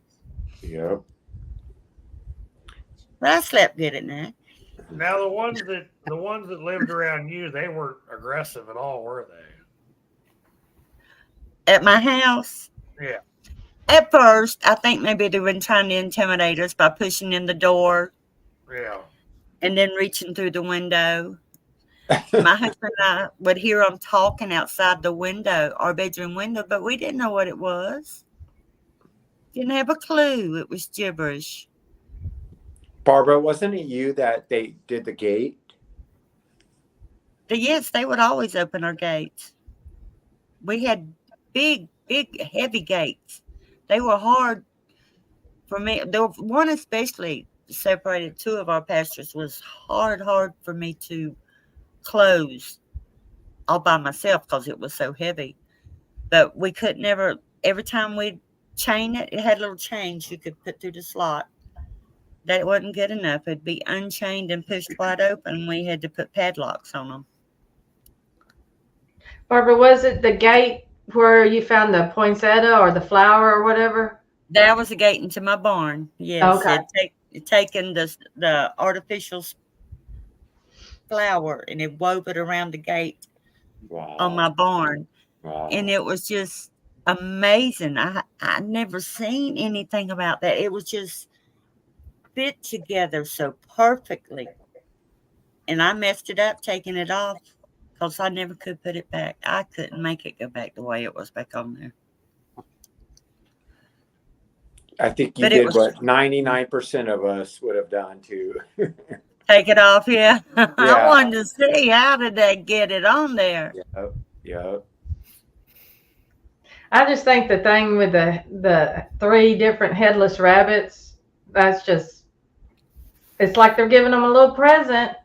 Yeah, Here, make you some rabbit stew. I know. And strange stuff would happen. When my husband and I were sitting on the front porch, I used to have an old dog that loved to kill cats.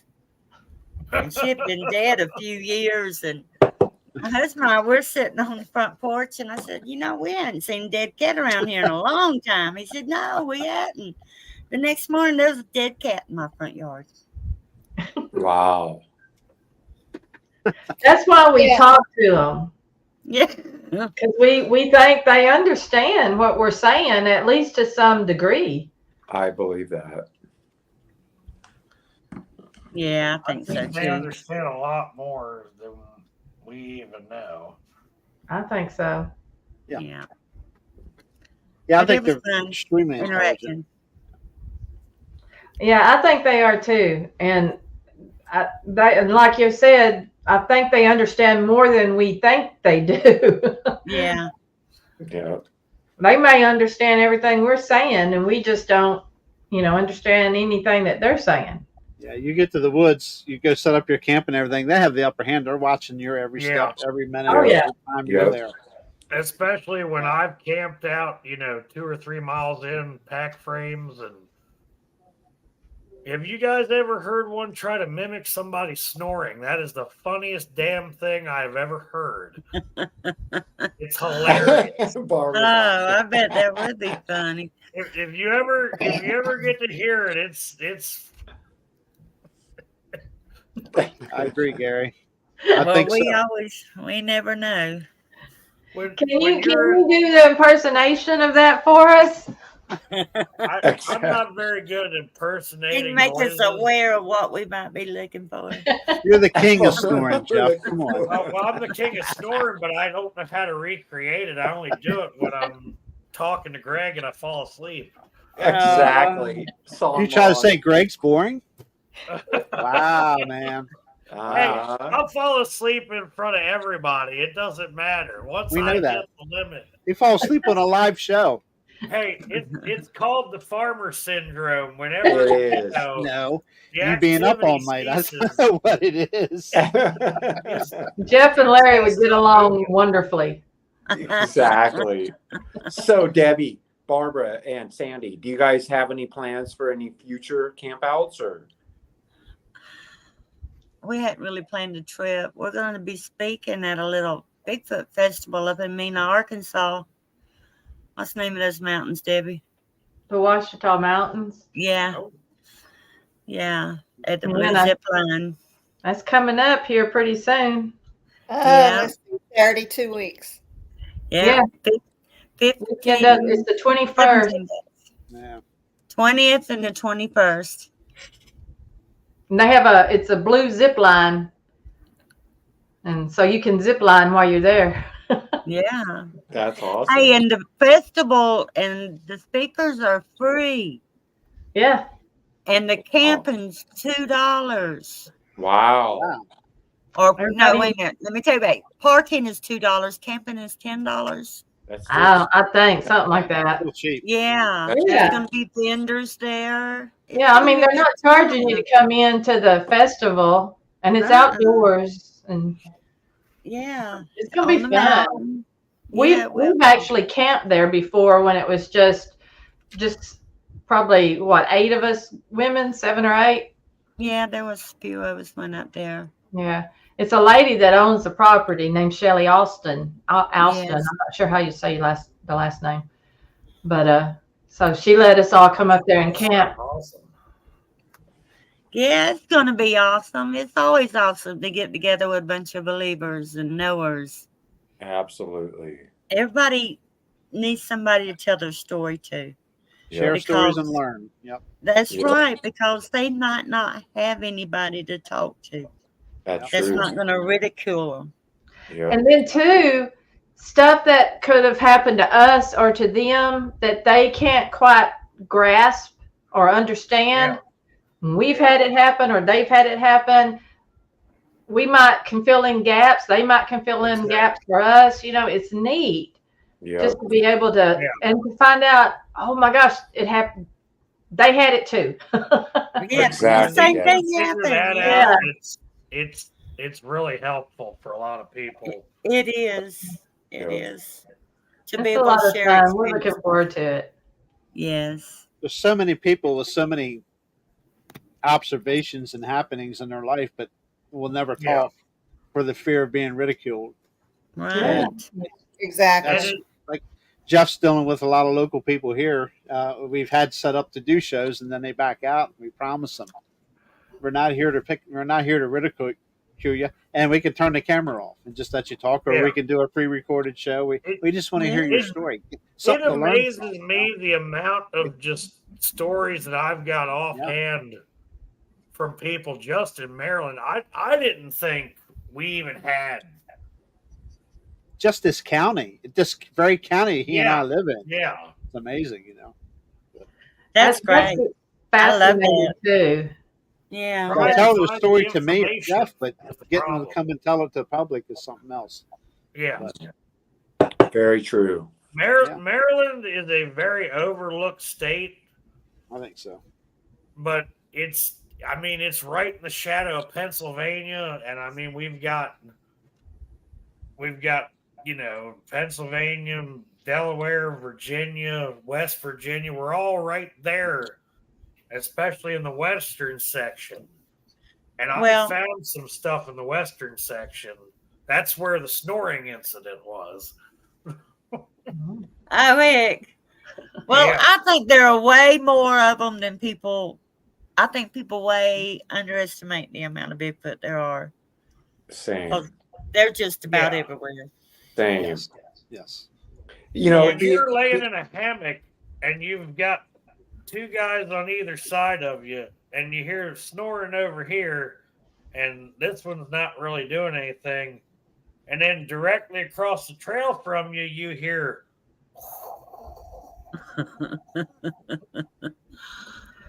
yeah. See, that's what I was talking about. They use sounds that they think you're just gonna overlook.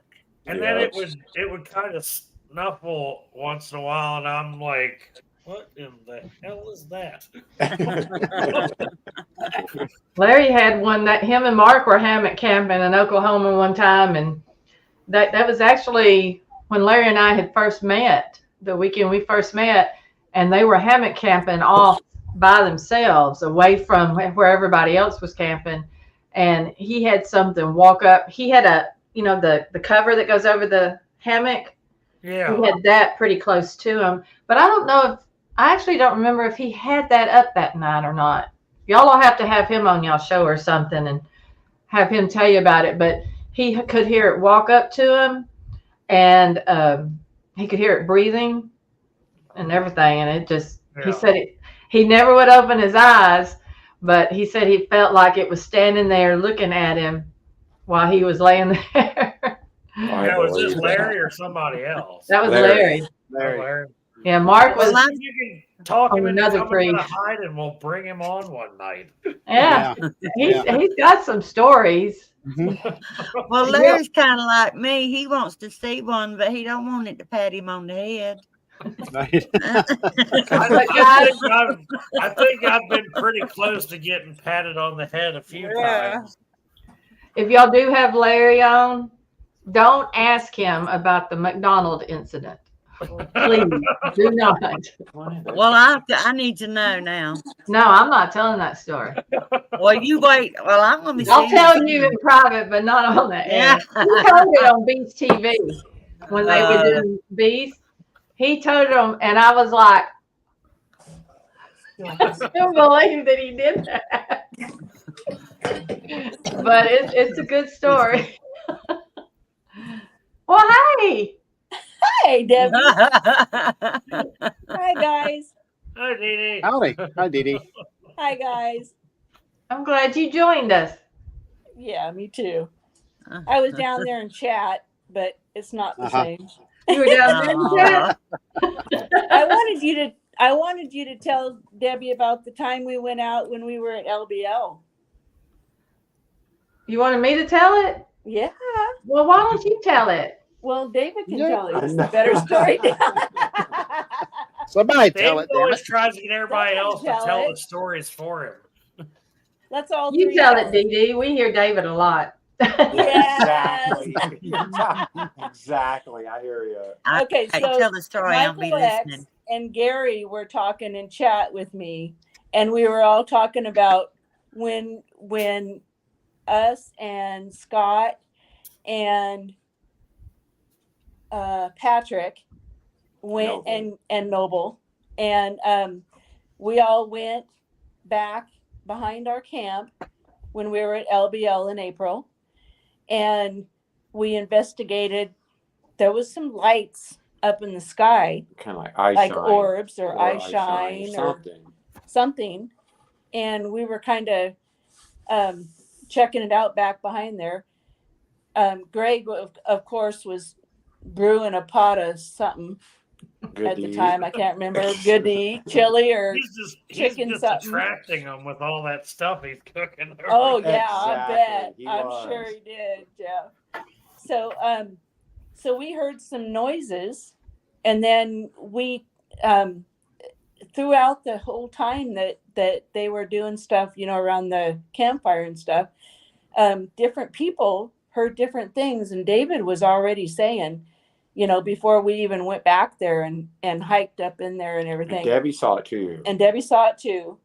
But I remember David coming up to me and saying, "Hey, I saw or heard or whatever, and well, let's go check it out." So we're all game for it, and then we went back up there, all of us, and walked around and stuff, and it was really cool because Debbie knew the area. Obviously we didn't. We were just newers, at the time. But we saw those lights back up there, and I don't know if they're fireflies or whatever, but it was like, odd. And I then don't we think heard they were stuff. fireflies. You thought they were fireflies? Yeah, I don't think they were. I don't. Oh, either. you don't I think? don't. No, either. I don't Oh, think okay. they were.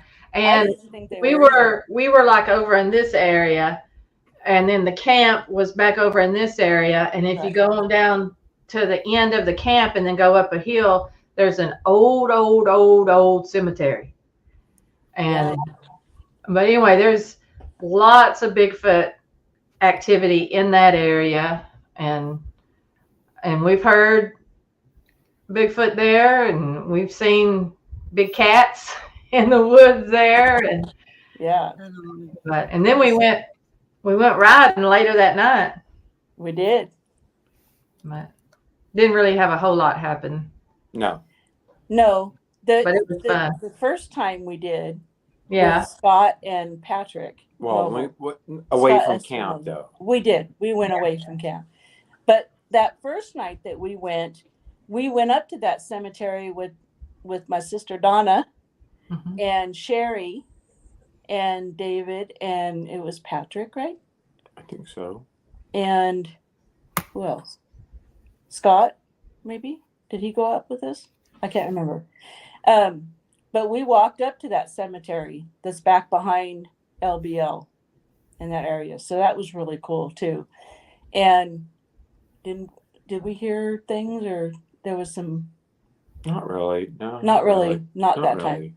It was I beautiful. hear a lot of people That was talk beautiful. about activity around cemeteries lots of times. Yep. Well, And we weren't I'm far from the close to a spot in cemetery. Ozarks. Yeah. in the Ozarks, yeah. Yeah. I've heard of things that have gone around in there in the Ozarks. Yeah. We did have some stuff going on at that Civil War Cemetery with by Scott the and horse Patrick. camp, I think is what it was called. Was it the foot- paranormal?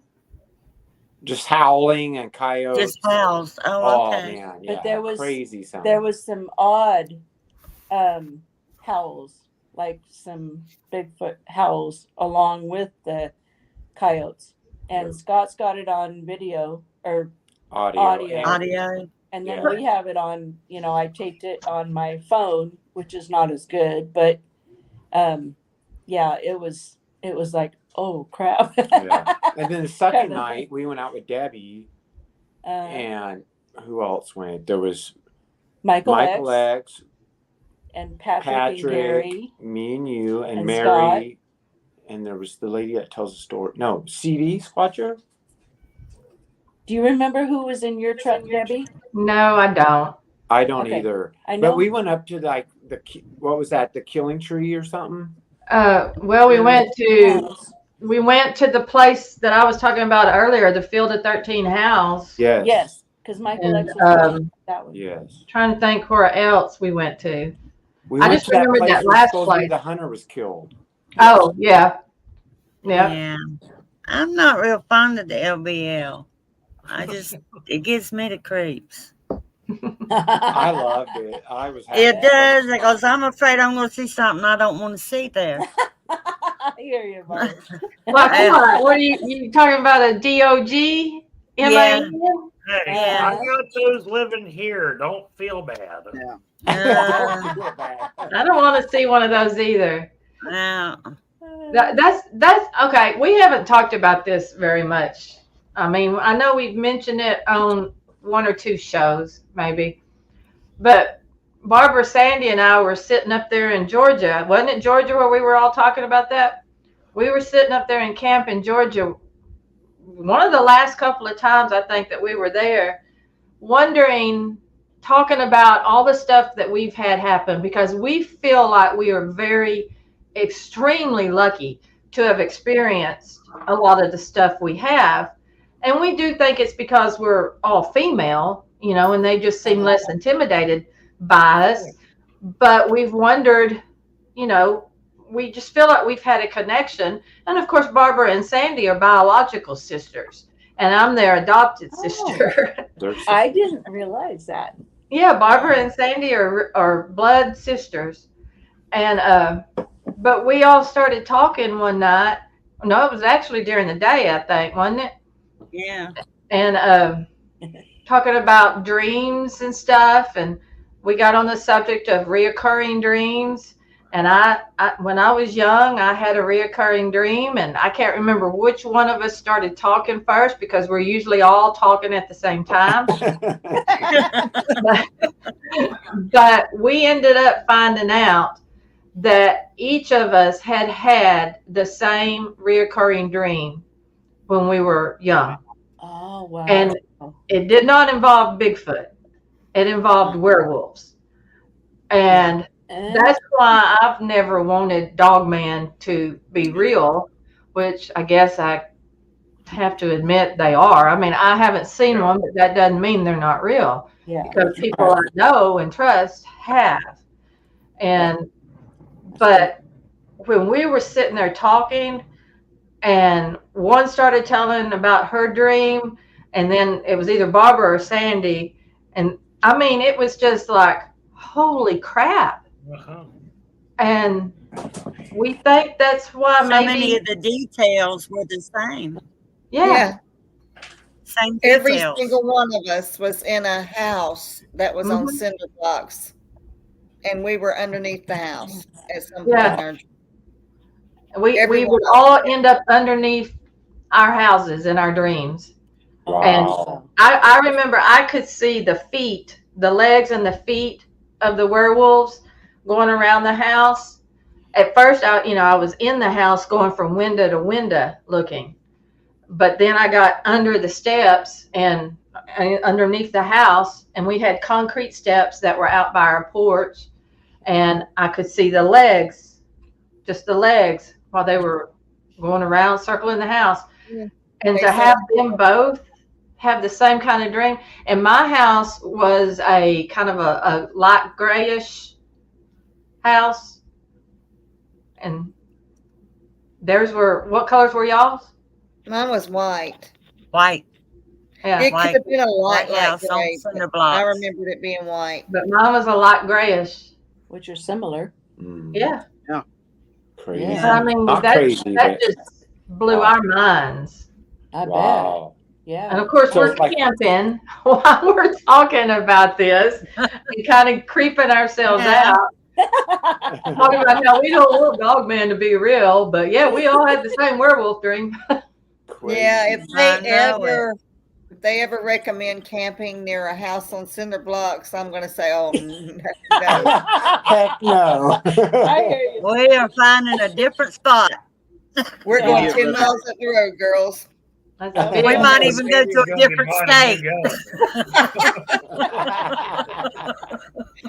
But yeah, I don't like talking about Dogman really. I have fought it tooth and nail saying they're not real, they're not real. But then people that I personally know and trust have, started saying they've seen one or they've experienced one, and I'm like, well, crap. I know. Unfortunately, Unfortunately, exactly. that's a whole different subject. It's hard to handle. Yeah, Yeah. that's true. Yeah. Yeah. And unfortunately, Jerry, I've got I know. reports of stuff within Yeah. Right here in the 2 county. miles Yep. here. So Yep. Only a couple miles away. Oh man. yeah. Like this county's weird because we're like in the northern section. You would think like where we are, a lot of the stuff's in the western area. Where it's more borders mountainous. PA Yeah. And West Virginia. Yep. And it's The land here with There's- waterways and stuff. It's perfect. yeah. It's hilly. Well, You I wish you luck with them. I want to send them down to y'all. No, I went on a trip. Yes. I went Yeah, on I'm a trip pretty- in March that some ladies I'm saw pretty something. well versed in gunpowder techniques, but I don't know That ain't if gonna do you no I can good. make up enough armament for one of them damn things. I don't have no problems with Bigfoot, but I don't want to be dealing with no dog man. That's Me No. neither. Either. Uh-uh. And there's really no telling how many times we may have been somewhere nearby, which I'm thankful I didn't know. Yeah, I don't want to know. I know I've would- had plenty of Bigfoot interactions, but there was a few times. Well, one particular incident in West Virginia turkey hunting. I still think there was one there watching me, and that was the only time I ever unholstered the pistol and backed out with the turkey gun with the safety off. I bet. Wow. I One of just- the reasons why I don't like turkey hunting. Because at least when I'm deer hunting, I got something that's a little more equipped to handle the So- problem. So they're like fast, aren't they? They're Aren't they? think supposed so. to be. Yeah. I mean, they're there and then they're not, kind of thing. I think that's what I've always heard about Bigfoot too, that they could Yeah. run so fast. And so I would think that Dogman would be the same way, but Yeah. Yeah. I think so. Well, that juvenile I seen. Remember me describing that it was so fast, it was like a blur. yeah. They're crazy fast. Now Yeah. that was in her backyard. Yeah. Yeah. Well, there's been times I've been in deer stands, and you catch something out of the corner of your eye, and you try to track it, and you're like, "What the hell was that?" Yeah. Exactly. I've never had one where I could full on tell what it was. I mean, there's been times I think I've seen something, but a lot of times it was, you thought maybe it was a ghost, some sort of apparition. And there are attacks. I mean, who knows if we're being told the truth, if they even know what kind of Yeah. attacks or what caused the attacks. But I agree Yeah. with Greg. But I just wonder how many don't go really reported or properly reported or whatever. Yeah. Mhm. We all know how those kind of people are. So Mhm. Well, my computer, my little tablet, is flashing red. So if you lose me, I apologize. Battery is drained. I hear you, Sandy. Yep. That's what I keep looking at. That was why I had to go. I had to disappear for a minute. I had to plug my computer in because I didn't realize that we didn't have enough battery to do this. Don't start talking UFOs because I'll disappear. no, don't Even don't on my even use phone. those 3 letters. Don't do it. Hey, there's all kinds of things out there in the world we don't know what's going on. There's still That is a lot. I wouldn't doubt that there's tons of stuff. Mhm. I'm I don't good know with how it's all Bigfoot. connected. You know, Yeah, Bigfoot's what what Michelle I've was saying signed up here, for. wish I could take my girlfriend to one of these things with me, but she's completely fine with me going by myself. So She's like, see ya. Does she just not want to believe, or I think she believes what I'm saying, but she doesn't want to get into that. yeah? Yeah. She said I she's never understand. been attacked by anything at the beach, and that's where she's gonna stay when she goes on vacation. Hey, that's pretty smart. You know they got those giant squids now. Yeah. Sharks. No, she doesn't go into the water, so Leviathan. she's fine.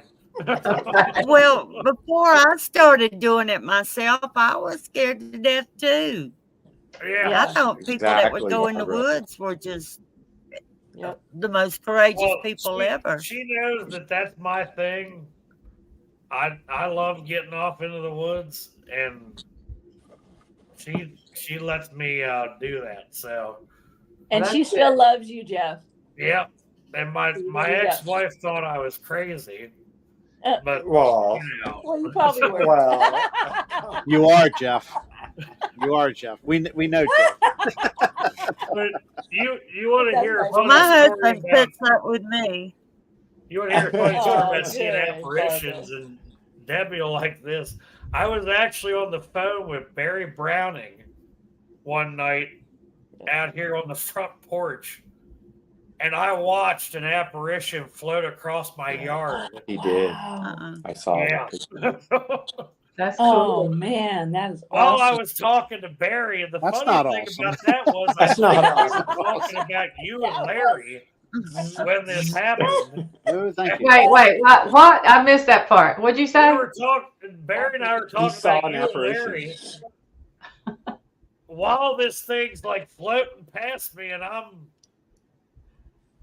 like trying to listen to him, and I'm watching this cloud come across the corner of my yard, Oh going man. across the driveway, and I was like, "What in the hell is that?" and I was like dead silent while he was talking, and I'm like, Barry, I don't know how to explain this, but I just saw something float across my yard, and it was like a cloud, but it would move. It was weird, and then it kind of just like, and it was 11:30 at night, Oh wow. and it Yeah. just kind of faded into the corner of the yard, like on the edge of the pasture, and it disappeared. That's like sitting here. We don't smoke. Nobody smoked in here ever. And I can smell a lit match. I can smell cigarette smoke from time to time. Oh wow. I can be sitting in the living room, look down the hallway, and swear I see a cat or something. We have 2, but not those 2 cats in the hallway, something else. All the freaking Different. time. I don't get it. Huh. Yeah, It's weird. but nothing Yeah. comes in the house. It I stays believe in the paranormal. outside. Yeah. I've never experienced anything like ghosts or anything, but my mama and daddy, my brother, all of them have experienced stuff in the house I grew up in. And luckily they never told me about it while I was still living there. But it was afterwards, they told me they had seen my mama there. My mama died when I was 16. Yeah. And my daddy, we were still, it was just me and daddy in the house not long after she had died. And it was an old house, you know, an old wooden house built up on, like what Barbara and I were talking earlier. It had like stones and concrete slab things, not slab, but what are the cinder block type things? Cinder blocks, yeah. And anyway, the bathroom was in the little bitty hallway, and we'd always keep that light on. And there was a closet door directly across from it. And my daddy, where my mama had actually slept in the front room because she had cancer, and she had these big knots all over her body. So nobody, you know, she couldn't sleep with my daddy anymore. And that's actually where she had, you know, passed away and everything. And so after that happened, my daddy started sleeping up there in that room, and I was in the room on the other side. And one night I was in my room, my bed, asleep, and he starts calling my name. And I wake up and I'm like, what? And he goes, where are you? And I said, I'm in bed. He goes, have you gotten up? And I go, no. And I said, why? He goes, it's okay, go back to sleep. And so I did. I went back to sleep. I feel like I've heard that in my house a few times when I was younger. Well, it was years later. My brother was with me and my daddy, and we're sitting there talking, and my brother starts talking. He had fallen on hard times, and he had moved into the house and was living there by himself. And my daddy had remarried, and I was grown at this time, and I had married and everything. But we were all sitting there visiting, and my brother starts talking about how mama came to visit him. And I look at him like he's crazy, which he halfway is, but it's all in a good way. We all are. But We all are a little bit. yeah. But I said, what? He said he'd been praying and having a hard time because he was, you know, low on money, couldn't find a job and all that. And he said that mama came, and he woke up and she was sitting on the foot of the bed and said, don't worry, everything's going to be okay. And then she just, you know, and that's when daddy turns around and he goes, I've seen her too. And that's when I go, what? And he goes, I've seen her at the house too. And I'm like, yeah, nobody tells me anything. I'm like, when? And so he tells me, well, you were in there asleep one night. And he starts going through the story. And I'm like, I remember you waking me up. And I just, but I don't want to see anybody. Same. I'm good. I'm good with Bigfoot. Same. exactly. Yeah. My dad. Yeah, my wife has seen her grandfather before. I'm gonna go. Yeah, my dad said that he saw my mom's grandmother one night. He woke up and saw her in the hallway, and she was the one of the first people who lived in that house. You know, so, and that was her old bedroom. Well, you know, every story that I've heard that my family members have had, they never felt threatened. They never were really scared. Like Ricky, my brother, was going through hard times, and it comforted him. But, you know, it tells you not to believe in these things and that they're not good as far as ghosts, you know. But, you know, I don't know. I don't want to see one. 3 people. I agree. Yeah, I don't want that to happen to me either. I've had my name called in the woods. I'm good with that. Other than you having your name called in the woods, has anybody else with you had their name called? Not that I can remember. Barbara, do you know?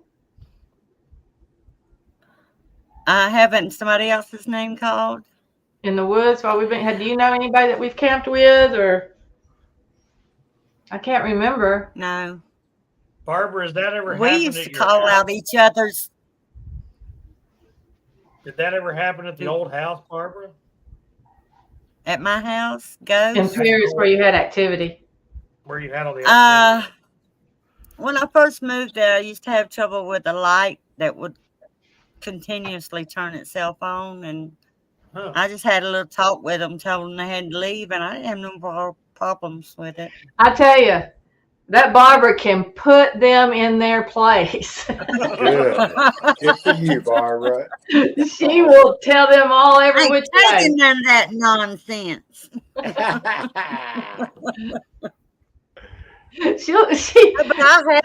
I have lived in haunted houses, very haunted. We did too. Yeah. I wouldn't say I've ever lived in a haunted house, but there's definitely been some weird stuff around the garden that's happened. Because we've had family members die at the farm, so, and the neighbors where I live now, we've seen stuff, but never anything real crazy. My I had a ghost plug in the old timey percolators we used to have. Oh, shit. Plugged in my percolator. Now that's a lot of spirit that can do that. is that a ghost dog I'm hearing, or are y'all hearing that too? Is that David's dog?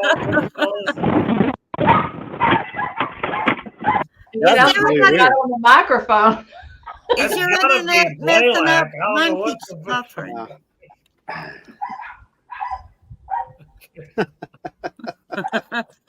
That's not Ellie. It's not me. It's gotta be It's David. That's It's David. got to be my dogs out there barking at my sister. Oh, okay. So your sister's there? She just pulled up. Oh, did she? Sorry, Which sister is that? my sister Cindy. Oh, she's up at the house, is she? I asked her to stop by. She Yeah. stays up above us on a road, but yeah, she's got some very, very interesting stories. One of these days we got to get her. Yeah, on. we're gonna bring her on. Yeah, we talked Yeah. about that. Yeah. Yep. I'm pretty excited that Elaine finally wants to come on. Yeah. Debbie, Yeah. Remember the sun's you still have out no at David's clue house. how hard it has been to get locals on. Really? It's been Oh yeah. oh my god. We've had them scheduled and then they back out the last minute. So. Why do you think that is? And some of them are Probably just skittish, scared I think. because no one Like talks about it. No one talks about it in this Right. around here. Man, I love to talk about it. They will one I on know. one with you. I've already heard that story 4 times. They will. They will Even talk to you though, one on one. If you look, there's a book called the Maryland Bigfoot Digest, and it's currently out of print, and I don't have a copy. I'm trying to find one. They're supposed to be putting out a new one. There's an old map of sightings that I found. This county is the highest. I would have thought the western counties, because of how remote they were. No. If they're reported, you know. 95 sightings in this county alone. And it dwarfs even some of the other counties that have way more impressive stuff. Garrett County, Allegheny County, two Well, western counties. Cecil's the big, yeah. Yeah, we know. Cecil's next to us, and it borders Pennsylvania. Well, it's the river It's too. some very hot areas. Well, that's being reported. There's no telling how many Exactly. do not get reported. And Yeah. Yeah, because now we I've don't, you know. gotten to the point where I'm like Dan Ricky. I've just got stickers to, drive around trying to get people to. I tell you, that Dan Ricky, Larry and I have gone, they're up north of us in Yeah. Tennessee, and we used to go up there all the time and visit them. But you can literally sit for hours and listen to him because you know he's lived this for 100 years almost. It seems like. And that crazy bastard was a crop duster too. Yeah, so, he was. Yeah, we told him that we wanted to sit down and videotape him telling story after story after story, because they're, when he dies, when we die, our stories are going to die away except the ones that we've got like this. Between him and Coonbo, Well, the difference between him and Kumbo is Dan actually takes a breath. Exactly, Debbie. Yeah. I love Oh my Kumbo, gosh, that's but funny. I run out of breath just listening to him. But Dan's got just as many stories as Kumbo. He used to go out.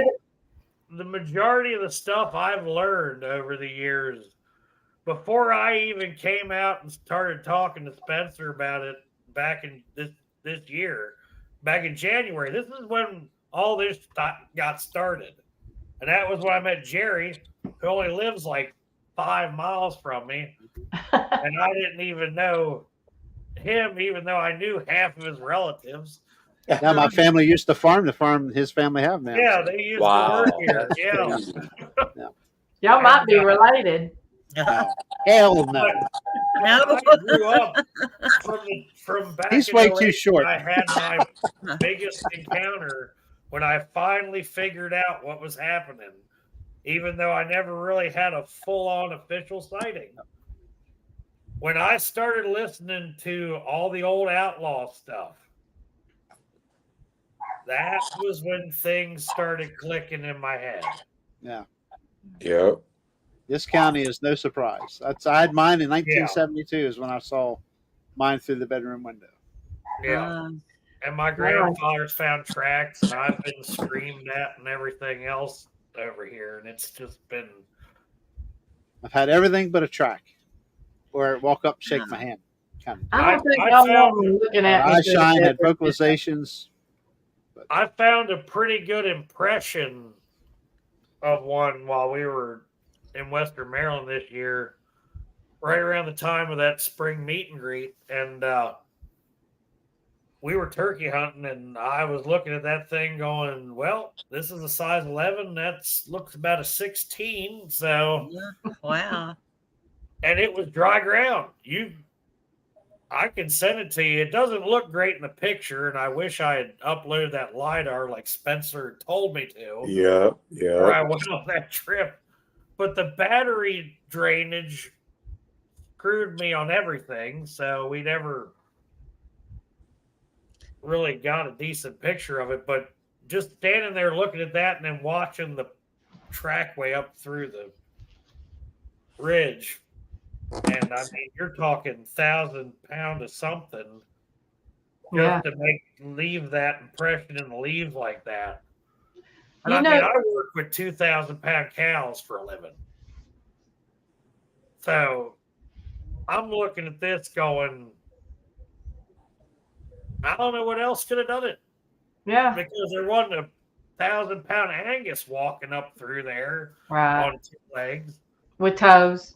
Yeah. With toes. The cows. That would be really funny looking though, wouldn't it? It'd be like down feet. And then have you're y'all seen for 100-some yards, and I'm like, why am I going up here by myself? I need to go back to the camp. Yeah, you got to talk yourself out of it. Yeah. Pretty much. Have y'all watched good to have somebody tell our with you. one friend that was with us, we found an abandoned campsite that week too. That was the other weird thing. Have y'all ever watched Kane Michael on House of Enoch? Oh Yes. yeah. They're good friends of ours, him and Eric. Mm-hmm. And Kane, I love watching Eric driving to work in the morning. I just laugh. I don't get up that early. I watched it a few times after he's already put it out, but I might be the only hilarious. one that watches it live. I might be the only one. Yeah. Yeah, he'll have like 1 or 2 viewers. Yeah. But Kane had he had used something like LiDAR or something that to do the impressions that he had found, and it did. I mean, it was so cool, and I was like, I wouldn't know how to use that stuff. I'm very technologically illiterate too, so it's kind of. You and I would get along great then. I'd be better off trying to like go get some plaster of Paris and dumping it in the. Yeah. I told Kane the same thing I told Greg, that I wanted to come up there and camp out there. Now Larry's been to the house, to Kane's house, but I want to maybe camp on the patio. Larry slept in the Yeah. house on that. What was that thing? Yeah, like a food I just market. seen his latest video. Kane just put out. He's got tent sites, I guess now. It's got like 8 of them, I think, for not just for anybody, but for certain select people. Oh, For his yeah. special friends. Yeah. I better have my name on one of them tents. I'm gonna contact him. Get off here. Yeah. That's an We'll throw interesting somebody. Yeah, spread he's got there. Yeah. I mean, he has got some fascinating stuff, Yeah. and he's keeping good documentation up. But at his other house that he was at, he had tons of stuff happening. He's got videos from several years back to where there's one up on a cliff or something throwing stuff at him, and you can see this figure up there. And so I think there's some people that are like touched, and I agree. they just follow them. Not necessarily the same ones, but I think Kane's one of them. I think he is too. I mean, he's definitely touched, but I don't know if it's by Bigfoot or what. But he's got something. Maybe they can sense the people that do believe. Yeah, I think like an aura. Like Yeah, some maybe, some yeah. people can see an aura or whatever, maybe, or Yeah. however you pronounce it. But Sometimes I wonder, like the way I usually try to put myself out there when I'm in the woods like that, if they just gravitate towards, if you've already had an experience, I really think that takes a lot of it. yeah, and I think they can, just like we have the ability to be able to get a feel off of certain people. I think they probably can do something very similar, Exactly. and they might be more gifted than we are in that aspect. I mean, I do believe they have special abilities. I don't know what all kinds of special abilities they have, but one of the things, I'm sure y'all probably heard us talk about this before, but they're at the campsite at the killing field, not the one that was in the killing field area, but just down from it, with the chimes. Have y'all heard that story? Literally, that's when I was like, okay, I've got to come to the recognition that this is more than just flesh and blood, because it looked like something, was hitting the chimes. And who's that back there? I can't see who that is. It's my sister. Okay, I got distracted. I thought I was seeing a ghost. Sorry, Debbie. But the chimes, would go straight up, and all the tubes were in place, not falling. Something had to have been either holding those there or making them do that on their own. Because if you hit those chimes, they're not going to be perfectly like if they were hanging straight down. They were just going up, but they were still making that sound. That's what's so weird. And I mean, we've got the audio from that. You can hear it clanking, but I was looking out the tent at them and they weren't moving. And I mean, they were going up like this, but didn't even look like they were touching. And I mean, there's one thing I don't think we've talked a lot about too. We kept going back there several times, and where those chimes were hanging on that tree, on the backside of that tree is where we had, going all the way down, we had tons of firewood. And each time we'd go back, we'd burn through more and more of that firewood. Well, that first time we were there, first or second time, I can't remember, we had also hung out glow necklaces out on the tree line. And, 5 of those glow necklaces, we couldn't find them anywhere. And evidently y'all have heard that story about how later on we had gone through all that wood. And so we had what's it called? The wood pallet, a pallet, that you stack stuff on. One of those wooden pallets that had been leaned up against the tree. And so I go over there to pull some wood off of that pallet. And when I moved the pallet away from that tree, which the pallet was directly under the chimes, I start to rip off the wood. And when I pulled it back, 5 glow necklaces roll out from behind that pallet. Wow. And you know how the tree root kind of goes, you know, the base of the tree goes down like this. They had been up at the very top, evidently, and when I moved that away, they rode right down through there, and we were like, oh my God. So they had stacked them there and left them there. After they had taken them off the tree, they had brought them into our camp and put them under that pallet. And we haven't shared that a whole lot. You know, we talked about it a couple of times, but we haven't talked about that a lot. But that right there shows they have intellect, you know, Oh, yeah. and a thought process and all of that along our lines, as far as I'm concerned. But Probably smarter than us. They stay away from people. yeah, exactly. Yeah. Yeah. But I mean, it's also fascinating when you're able to sit and compare notes and, you know, with other people and what they've experienced, and then start putting 2 and 2 together. And I don't know. I could talk all night. Keep talking. I know. Keep Seriously. talking. Sometimes we do. Sometimes we do, yeah. Debbie, I got one of my personal. Oh, cool. Yep.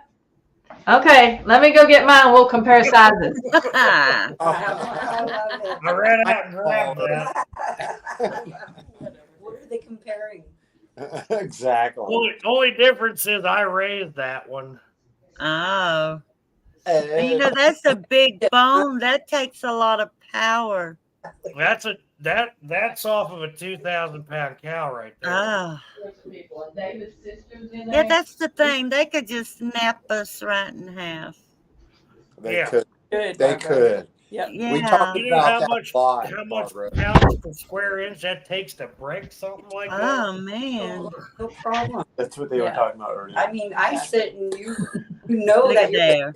stuck. Yeah. Where is it? There it is.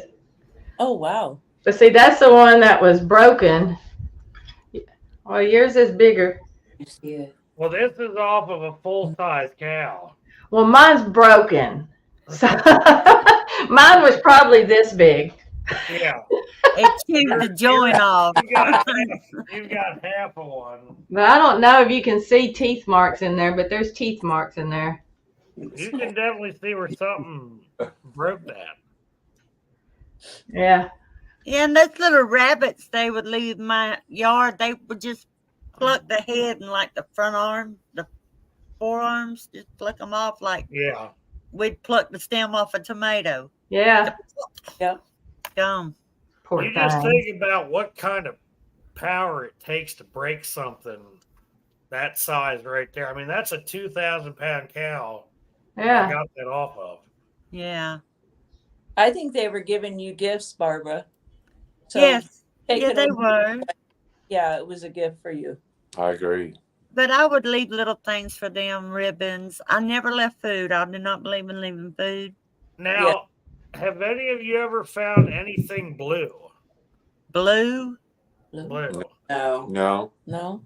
Well, that seems to be a thing that some of the guys I know that research up in the neighboring county find. What's blue? Blue items, huh? Yeah, blue. Yeah. Blue balloons. balloons, mainly balloons. Now I did find a miler one of those blow Yeah, up that's happy what they birthday find. balloons. Yeah. I found one of those stuff in the cedar tree in my hayfield. I had a little area in my hayfield that I would go out there and play with sticks.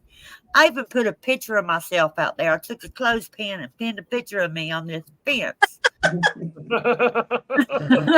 Went kosher. I wanted them to make sure they knew it was me coming out there, but this balloon was just stuffed in that bush right there by where I would put my stuff, and it didn't float down and embed itself there, you know. Right. Something Yeah. pushed it in there. Yeah, something pushed it in there.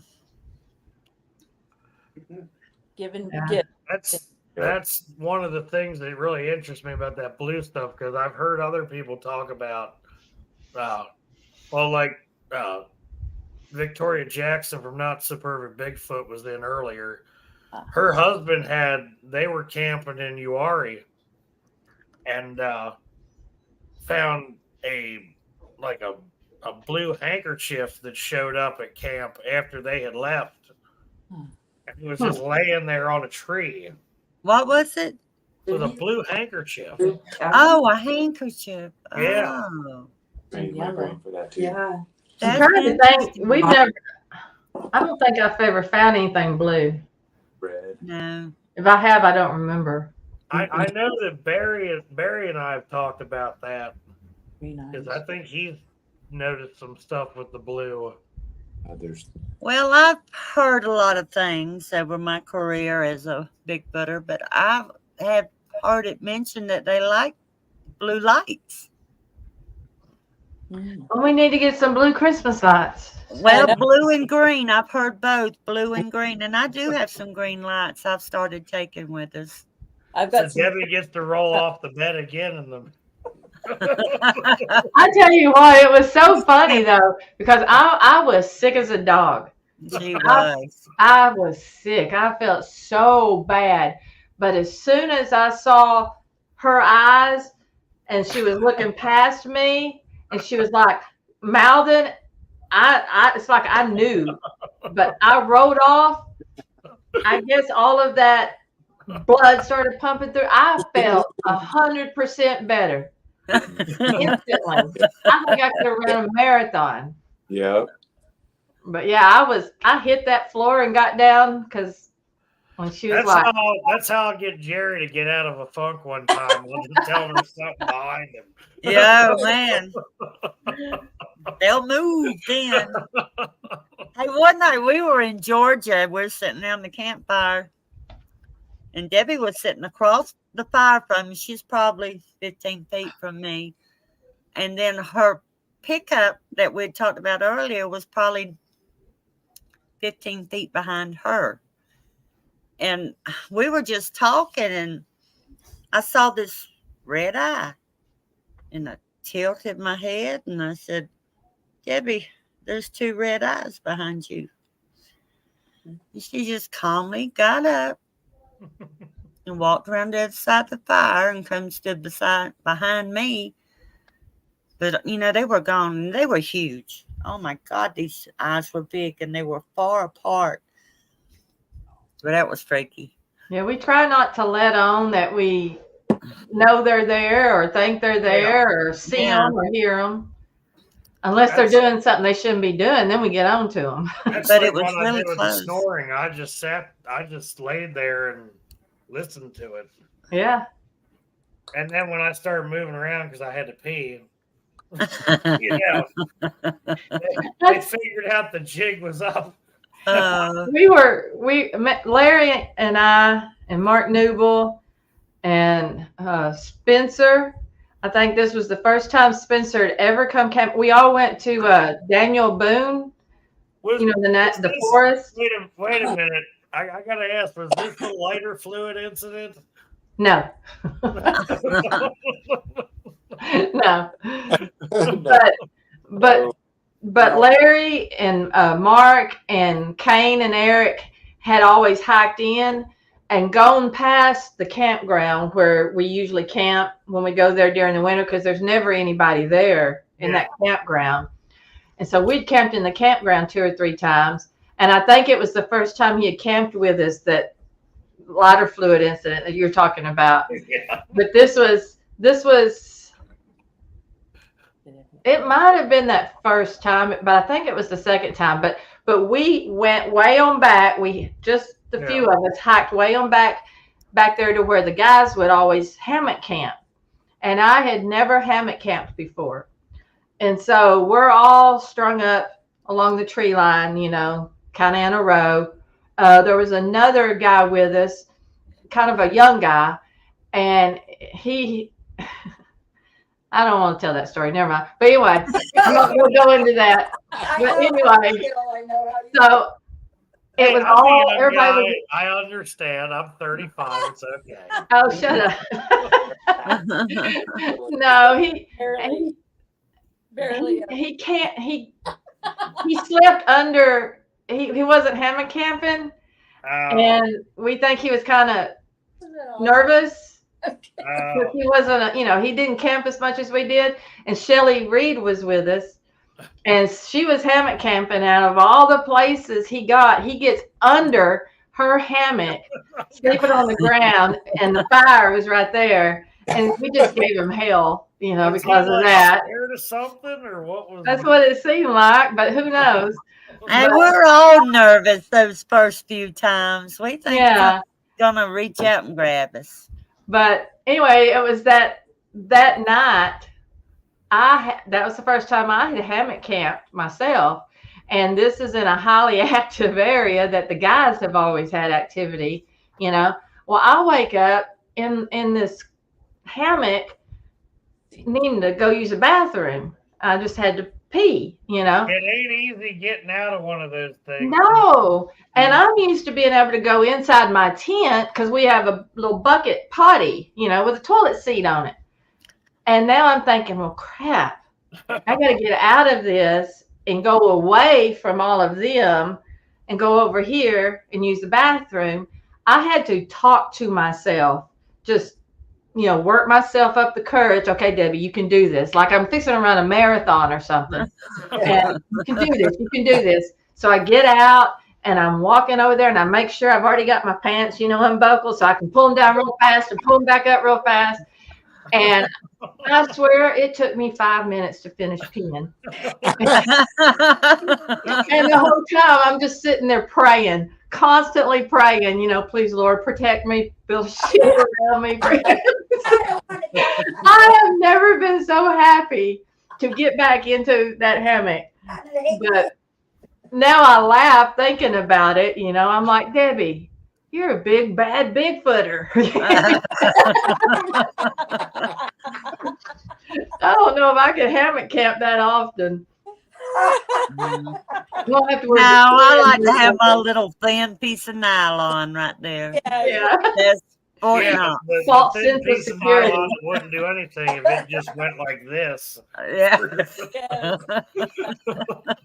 I mean, it's so funny though, because like Barbara said, that we think that little piece of nylon is going to protect us. We've literally seen their hands laid out like that when it's hit our tent, except the fingers are like out to here. We've seen that come in, and we're like, oh, we're safe. Yeah, we're good. Just think about how many times you guys have done that versus how many people have had that happen to go, oh, I'm getting they're on fire on the way out. Yeah. Yeah. We've seen people leave in a hurry like that from North Georgia. We sure have. See, that's the stuff that I always like listening to, is when, somebody's out there and they're like, oh yeah, so and so they went that way and they haven't been back. Yeah, Jerry's waiting for that to happen while he's camping. Don't bother me. Let it happen. I don't care. Yeah. Well, that's how we were. We were excited that was happening, Yeah. And they're dragging either a finger or a twig across the roof of our tent, and they get to the little potty area because we had a little closet, and that's where we put our potty. And they hesitated over that, and we're both sitting there looking, waiting to see if are they going to keep on or what. But a lot of these people that run, though, they don't have a clue. Or Bigfoot is the last thing on their mind that might be around them, and they don't know what the heck is going on. Yeah. I'm always looking. Yeah, me too. Heads on a swivel, even in the car, driving the same roads night after night after night, constantly looking. Mm-hmm. Like when we've packed out, 2 or 3 miles off trail, you gotta. Yep. You can't freak out. You're too far out. You just you can't be. Still freak out. Well, Even if I'm you're not too out there old looking and for that, lazy. if you're just out there turkey hunting or doing whatever, You still don't want to be trying to run out of there in the middle of the night and then rolling your ankle and So Yeah. let me tell you what, Screw I ain't this. going to. I'm going to drive my car wherever I'm camping, and it's going to be turned around so I can get out there. Yeah, exactly. yeah. Well, that was what was so scary too about the hammock camping that time is we hiked in. You know, it was a long ways in there. And then I'm scared to get out and go pee. And I'm like, this is all new. I cheat when I camp. I got an RV, so Oh. Well, I know one night we didn't have our bucket and we were all about to bust a pee. And we all woke up and we said, okay, we're going to unzip the tent and we're all going to run out together. And we did.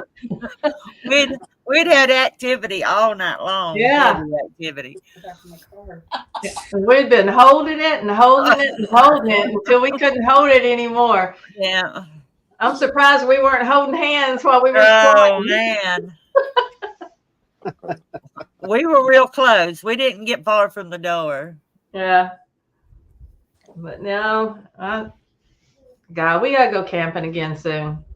Oh, yeah. It's been a hectic, crazy year. Yep. know the feeling. We're so glad, Debbie and Barbara, and also Sandy, who's not here, but we're so glad you guys joined us tonight. Yeah. It's been So awesome. Well, we've enjoyed it. Well, thank you for asking us. Yeah, it's been awesome. Yeah.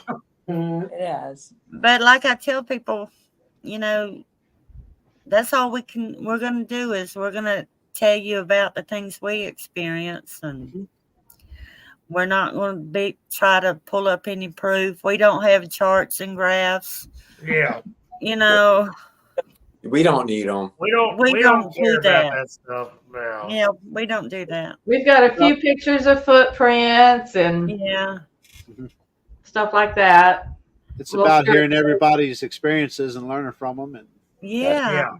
That's right. Exactly. no ridicule. Just We're really listen and looking learn. forward to getting more people on here that have actually had like stuff that no one's heard about.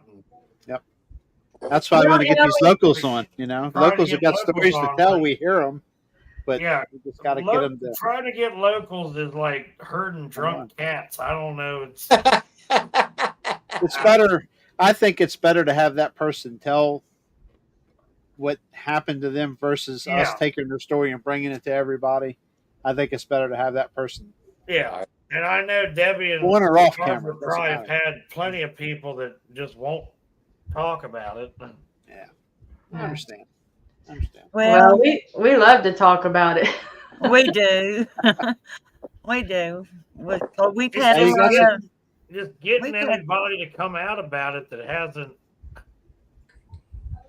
I don't know what's so hard about it. I had no problem doing it. Thanks, Dorothy. I hope you enjoyed it.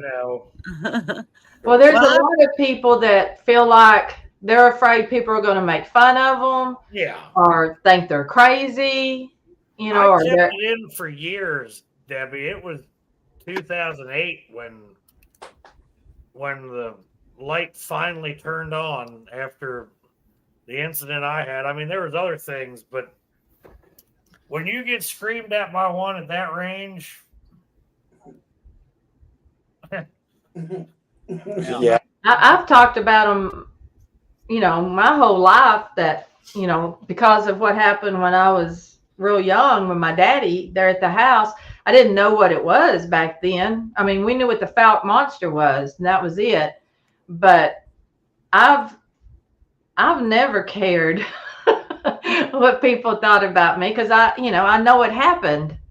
And if they want to believe it, great. If they don't, great. I just got lucky and I found the right group. That was the absolutely. That helps. I finally found the right bunch to talk to, and that was starting off. What has surprised me, because I do the tractor pulling thing as my main deal, and a lot of these guys live in the middle of nowhereville, Virginia, West Virginia. I mean, you probably got to pump the sunshine in some places, but anyway, it surprises me. They won't say much, but they won't look at you like you're stupid. Yeah. Uh-huh. They know. Yeah. I have They know. couldn't tell you the times we've rode by places out in the middle of nowhere and go, I bet they've got a story. Sure. Yeah. Yeah. It's And it's actually a really surprised good me. feeling when you're driving down the road and you see a Bigfoot statue or something in somebody's yard. Yeah. You almost want to slam on the brakes and go back and knock on their door. Oh, yeah. Well, Exactly. if you go right up the road here, Jerry, you go into Going into Fox Fox Grove, Grove, yes. Right. that Yep. guy's Yep. got Two of right them. there on the Pennsylvania border. He's got a whole family of Bigfoot Oh. up in the trees. Well, Yeah. one of y'all need to go up there and talk to him. I know. Yeah. Just That say, you could know, I be, or saw it could your be a lovely novelty Bigfoot figurines outside, and That's And starting to by the become way, really have you popular. ever seen one? Tell me your story. Yeah. Exactly. you'd be surprised really at how many people do have a Bigfoot story. Uh-huh. And people you would never ever think believed in Bigfoot have actually had them on their property for 10 years, you know. Yeah. And so it's really cool. Dorothy, Yeah. no, but it's on my bucket list. I'm definitely going to go down to that I'd Bigfoot like to go museum. check that out too. I tell y'all what, Dorothy has drawn a picture and sent it to me of me, and she showed me pictures of several other people that she's drawn pictures of, and she is a great artist. Okay. And so she'll probably, Dorothy, I think you need to draw a picture of these three fellas here. Hey, just make me look taller than Spencer. I'm not gonna say nothing. Yeah, we're Jeff. we're letting Spencer think that he's still taller than me. Well, he is taller than me, but we won't tell him. Well, I know I've talked to How tall people. are you, Jeff? I'm like 5'7". Bless your heart. Oh. On a good day with heels on. I'm between 5'6" and 5'7", but I'm wider than I am tall. Hey, at least you don't hit your head on everything like I do. So. Oh my You God. know, some vehicles somehow I still manage to hit my head. I don't know how that happens. But Yeah, Spencer who? Billy Schilling. Brother Billy. Still cracking jokes. I'll do it. Team Spin. Are y'all gonna go to the meet and greet? I can't go. I wanted to, but Spencer didn't tell me it was going to be the week that I already had prepaid a bear hunt in Maine. So I'm Jeff's going bear hunting. yeah, I'm going to be bear hunting. Yeah, well, that that $1,500 deposit. Yeah, it's so hard to you swallow. need to talk to Misty and her aunt, and just go up there and see them and go bear hunting with them. I know. If I Sherry's hadn't already had this non-refundable deposits, I'd probably. Yeah. I've done it a few times, and this will probably be the last time I go up there for a while, unless we're doing bait hunts or something. But You're definitely going to go to one for sure. I told Greg if I can swing it, I'm going to come down this fall. Might even be during deer season, so I get the full booger experience. Just as long as I can run back to the truck. Up in North Georgia, when we've been up there, there'll be a bear hunt going on. Yeah. Georgia, yeah. Yeah, we'll be on top of the mountain and drive down and get down lower, and they're luring the bears down off the mountain as we're driving by. But we've never heard any gunshot or anything. Well, I take that back. We heard some there where the bear hunters camp is way, way, way on down this mountain. It takes a while to get down to where the park is, where they camp. And something was going on down there one night. We heard some wild gunfire. That was late at night, though. Yeah. And it was like boom, boom, boom. And I think they were having activity down there. Yeah, I think so, too. Yeah, I've never I've tried to ask some of the bear hunters about it, but they don't really say much about it, especially the hound guys. Yeah. I don't know. They're actually the ones I've had the most resistance from when you bring it up. The hunters, I've gotten the most resistance out of them about the subject. It's usually the dog hunters. It's the ones I've noticed. It's usually the dog hunters. Yeah. Now, there's one guy I know from West Virginia that's a dog trainer. I'm pretty sure he believes it. As much as that man's been out in the woods, he's probably treed one of the damn things. So I really wouldn't be surprised, but he's crazy enough. He probably chased it with a stick or something. So. Oh my goodness. Oh my goodness. Well, maybe, it could be that they're not seeing anything, but we're talking about a stealthy creature. Right. Oh yeah. That if he doesn't want you to see him, you're not going to. Creepy Mountain. Mark already told me when I come down, we're going to Creepy Mountain. I definitely want to go there. Yeah, for sure. The hunters, for sure. The hunters are always Creepy Mountain and Greg's cabin. We're going to be in both of them. Oh man. With my luck, there's too many places and we want to go everywhere. Yeah, with my luck, I'll fall asleep and Greg will be waking me up saying something smacking the side of the cabin. Oh, I bet you don't sleep. I he sleep a good bit. I know he will. Give him about another 20 minutes, he'll start dozing off. Oh my goodness. I don't know. I guess it's the mother in me whenever we're camping. It's like sleeping with one ear open. Well, it's funny. Yeah. Oh God, River's back. Oh, River, got you, buddy. River got you, buddy.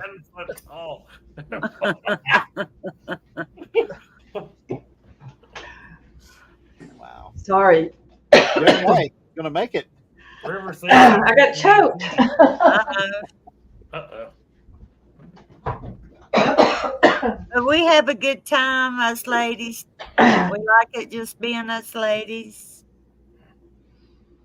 We do go out with some friends at times, but we like it the best when it's the three of us. We click. Yeah. We can trust each other, each other's backs when we're in the woods.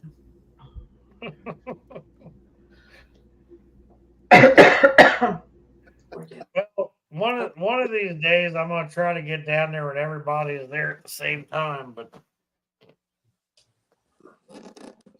I already told Greg I'm going to try to slide down there sometime this fall.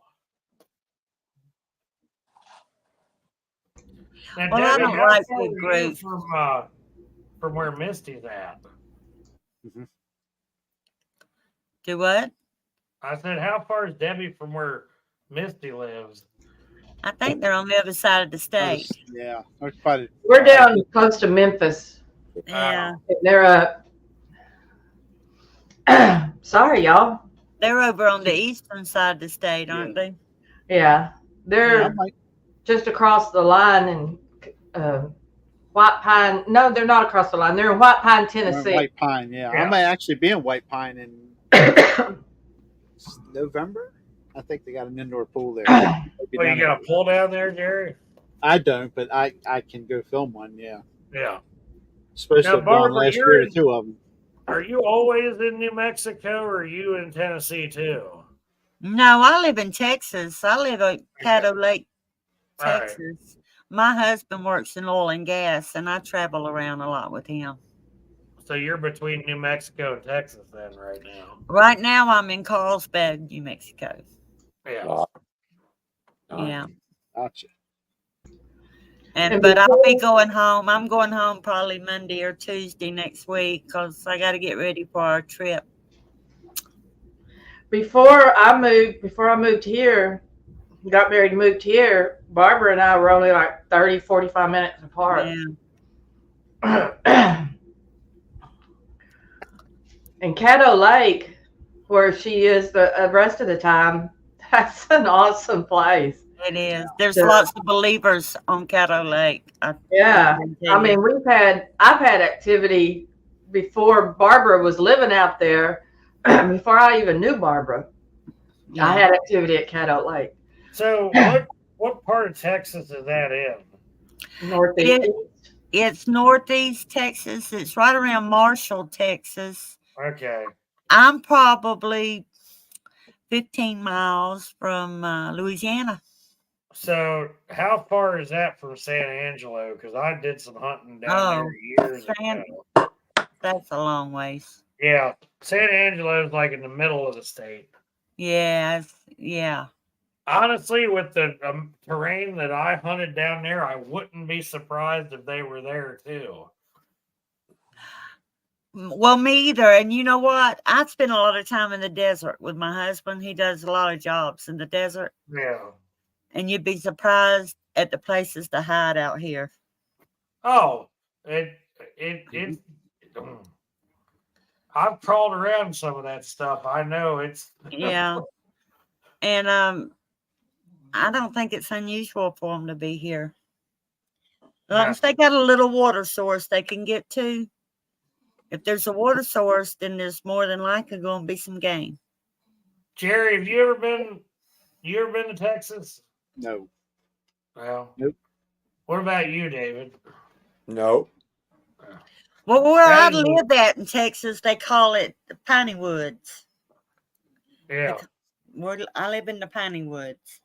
I love Texas. I wish I could have spent more time down there than I have, but as long as you stay in East Texas. Yeah. That's the best part. Seriously, not kidding. Yeah. Well, it's just swamps and lake and wood. I live on the bayou. Yeah. Yeah. Years ago, before I ever met Larry, I spent a lot of time out there, and where Barbara's at, there's the Caddo Lake and river that runs down right by where Barbara lives. There's a river. Yeah. Excuse me. And on the other side of this river, I'm sorry, I got sick a while ago, and it's like acid in my throat, like it's burning. Girl. Yeah, it hurts. But we would go eat at this little place out there called the Lighthouse, and good food, good country food, And then we'd stay up there and talk and visit with friends and everything, and then go back to friends had house out there, and so we'd go back to the house. And soon as everything's raised up on stilts because of the river. And so they're a good, probably 10 foot up, and that still will flood sometimes. But we would stand on the balcony, and just across the river was this huge strip of land that, of course, had water on the other side. And Don, what's his name, Barbara, that I told you? Henley.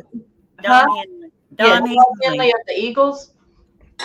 He owns a lot of land out there, and he owns some of that land that is across from where this house was at.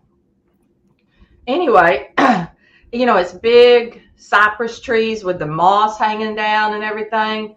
Gorgeous, so pretty. You feel like you're in a different world. So we'd go out on the balcony, and it'd be pitch black, and we would laugh or do a call or whatever. And coming from that piece, it's like an island. Nobody lives on it. We'd always get answers.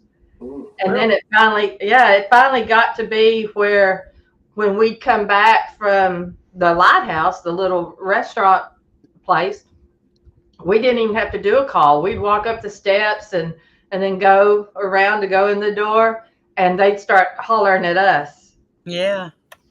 And so there's lots of Bigfoot stories out there. And even finding Bigfoot, they did an episode. Yeah. On Killing Bigfoot. Yeah, I got the two mixed up. There is a show called Killing Bigfoot. Yeah, Yes, there is. Yes, there is. Yep. But yeah, Finding Bigfoot was out there. That was years ago, and I was at that town hall meeting. Okay. Where they did that. Yeah, and I went to a town hall meeting with Finding Bigfoot in Texarkana on the Felt Monster. Yeah. Yeah, I got invited to go there. I jumped on it. They're pretty neat to go to. Yeah. No. Yeah, I met some friends from Yeah. going to that show, you know. Yeah, it's been impressive the amount of people I've met just from January since I finally went on Spencer's show. Now we're doing this. It's crazy. Well, the people that there's believers out there, it's just Yeah. getting them to feel comfortable to share your story. Well, I just I can't take those Finding Bigfoot guys seriously though. No. There's they have a lot of truth behind the stories, you know, and everything, and they're nice guys. I mean, they were real nice people. I didn't like one of them, and I'm not going to name who it was. He was not as nice as the others. Renee was really nice, Oh yeah. and Bobo, of course, everybody loves Bobo. Yeah. So they were my favorites, you know. But Yeah. Matt and Cliff, they okay. Yeah. I just watched the thing. Small Town Monsters did a movie. Just put one out called Momo. It Yeah. was just out there. I just watched it this evening before we come back here. Come back in here and really? started setting up. Yeah, and Bobo and Cliff was in it. We've been to Cliff's place out in Oregon. What Wow. does he call it? The museum, Yeah, what is it? Sandy, Oregon. No, it's boring. Well, that's just- Warren, Oregon. Yeah. I don't remember the name of it. I can't think of what he calls, but we went there. He calls us the Moon Sisters.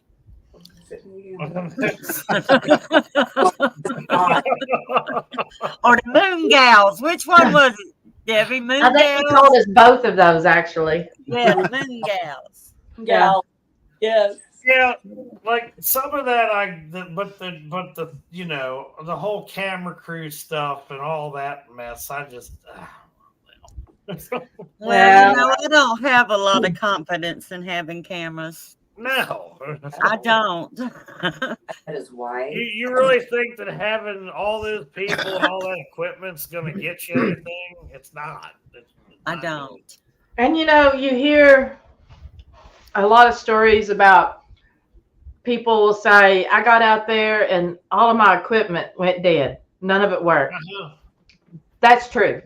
That Yeah, happens. that'll happen. That happens. Yeah. But it doesn't always happen. No, River. Yeah. Well, we bought some game trail cameras or something. Dad. And we'd never used them, but this last trip we went to Georgia, we put some out, and I had 79.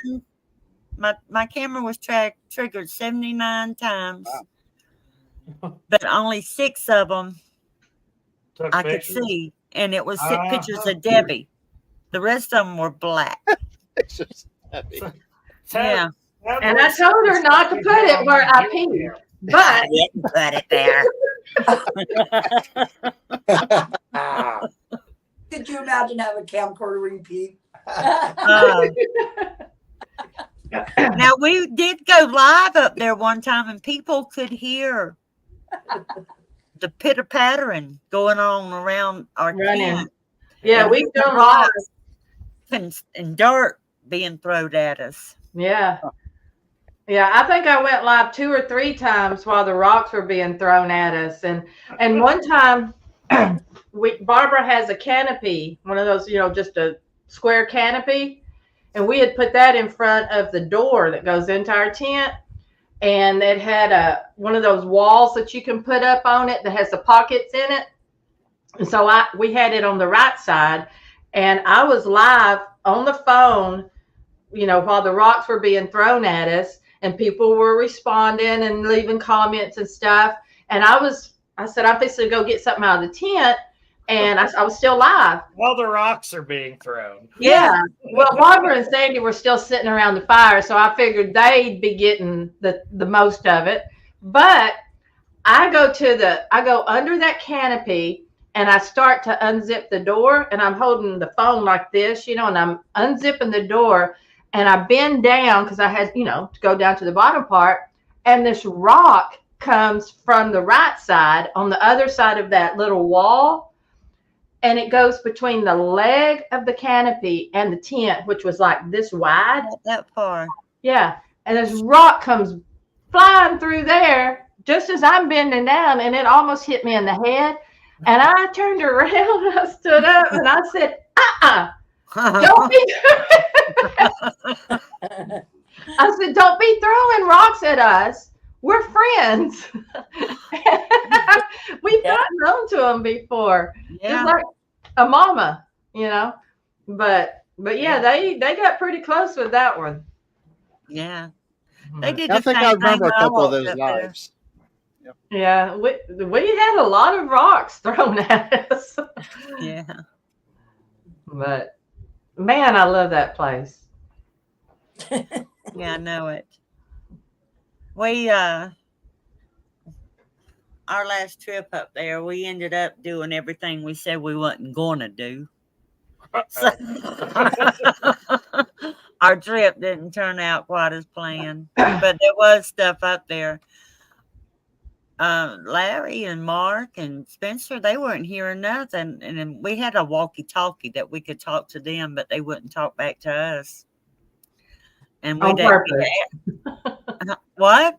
I said on purpose. Yeah, on purpose. And we'd be telling our, we're hearing stuff up here, and they wouldn't hear nothing.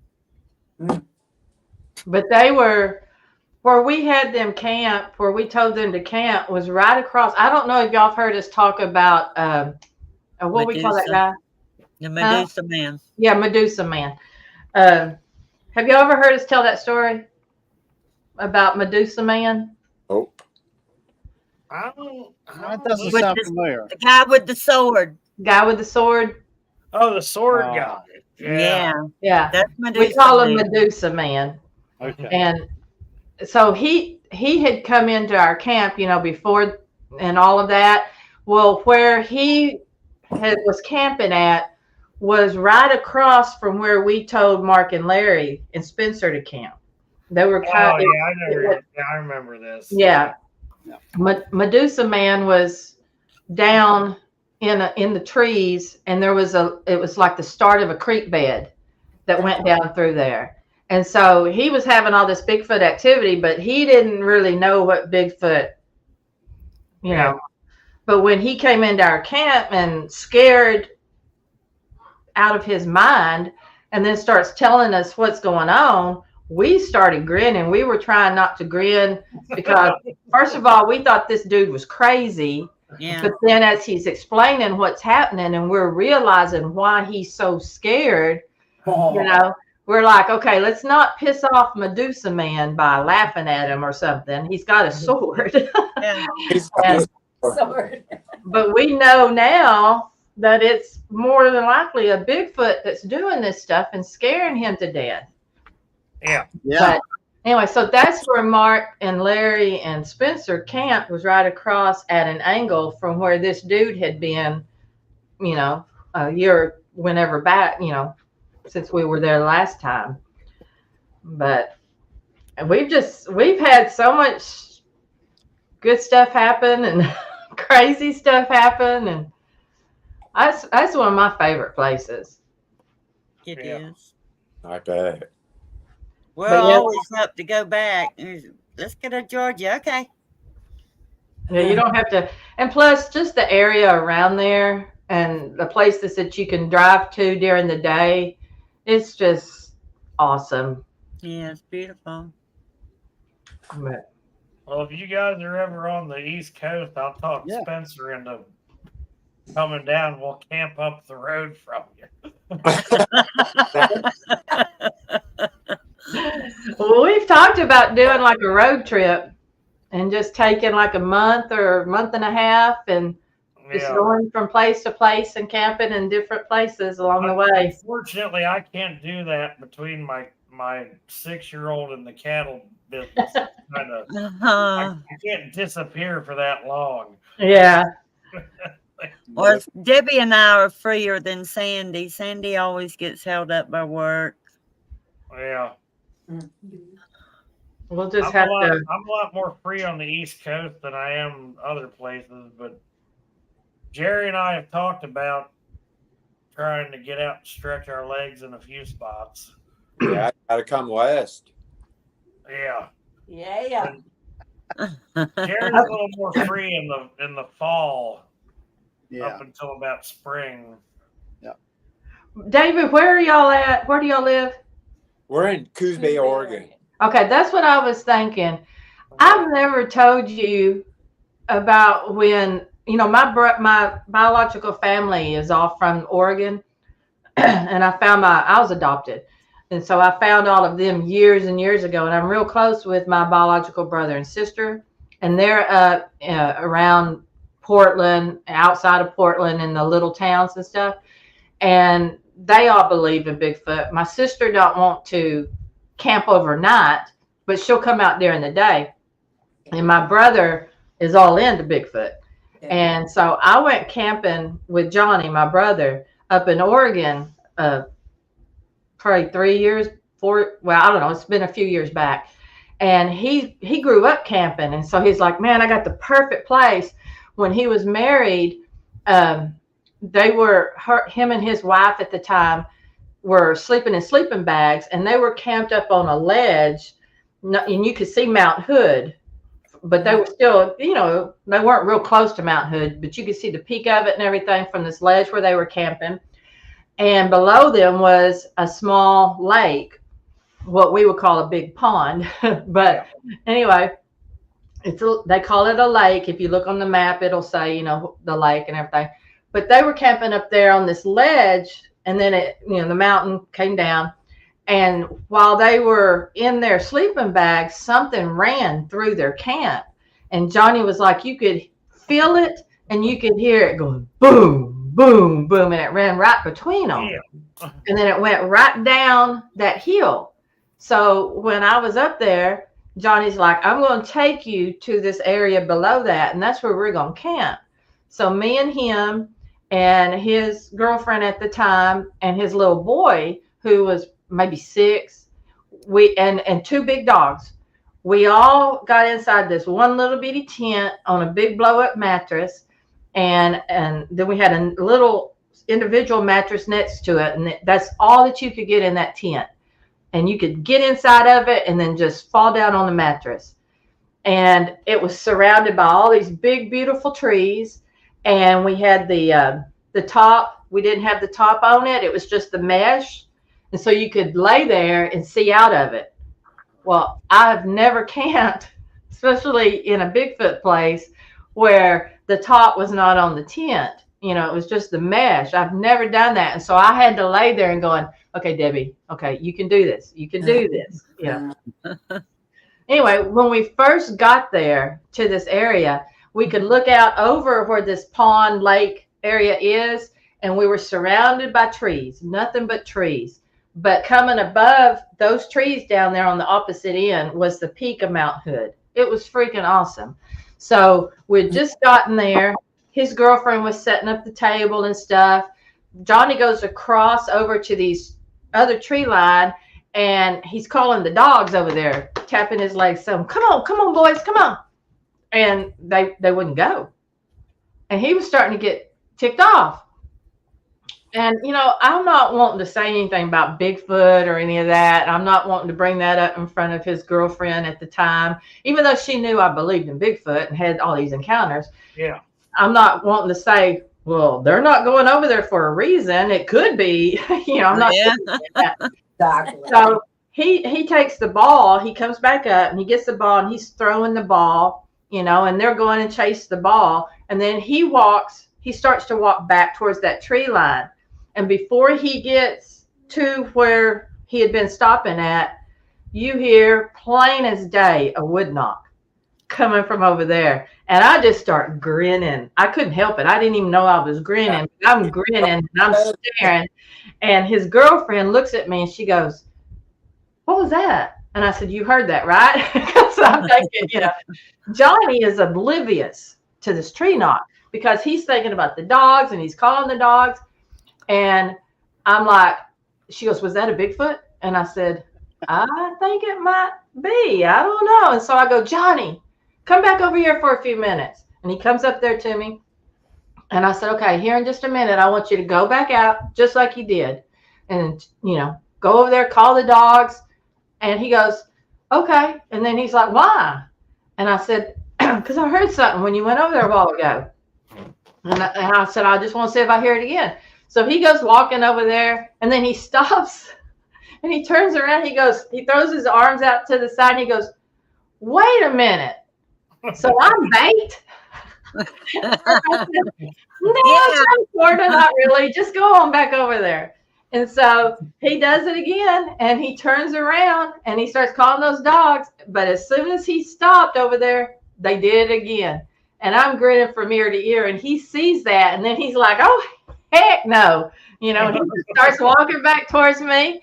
And I said, "Did you hear that?" And he goes, "Yeah, I heard that. What was that?"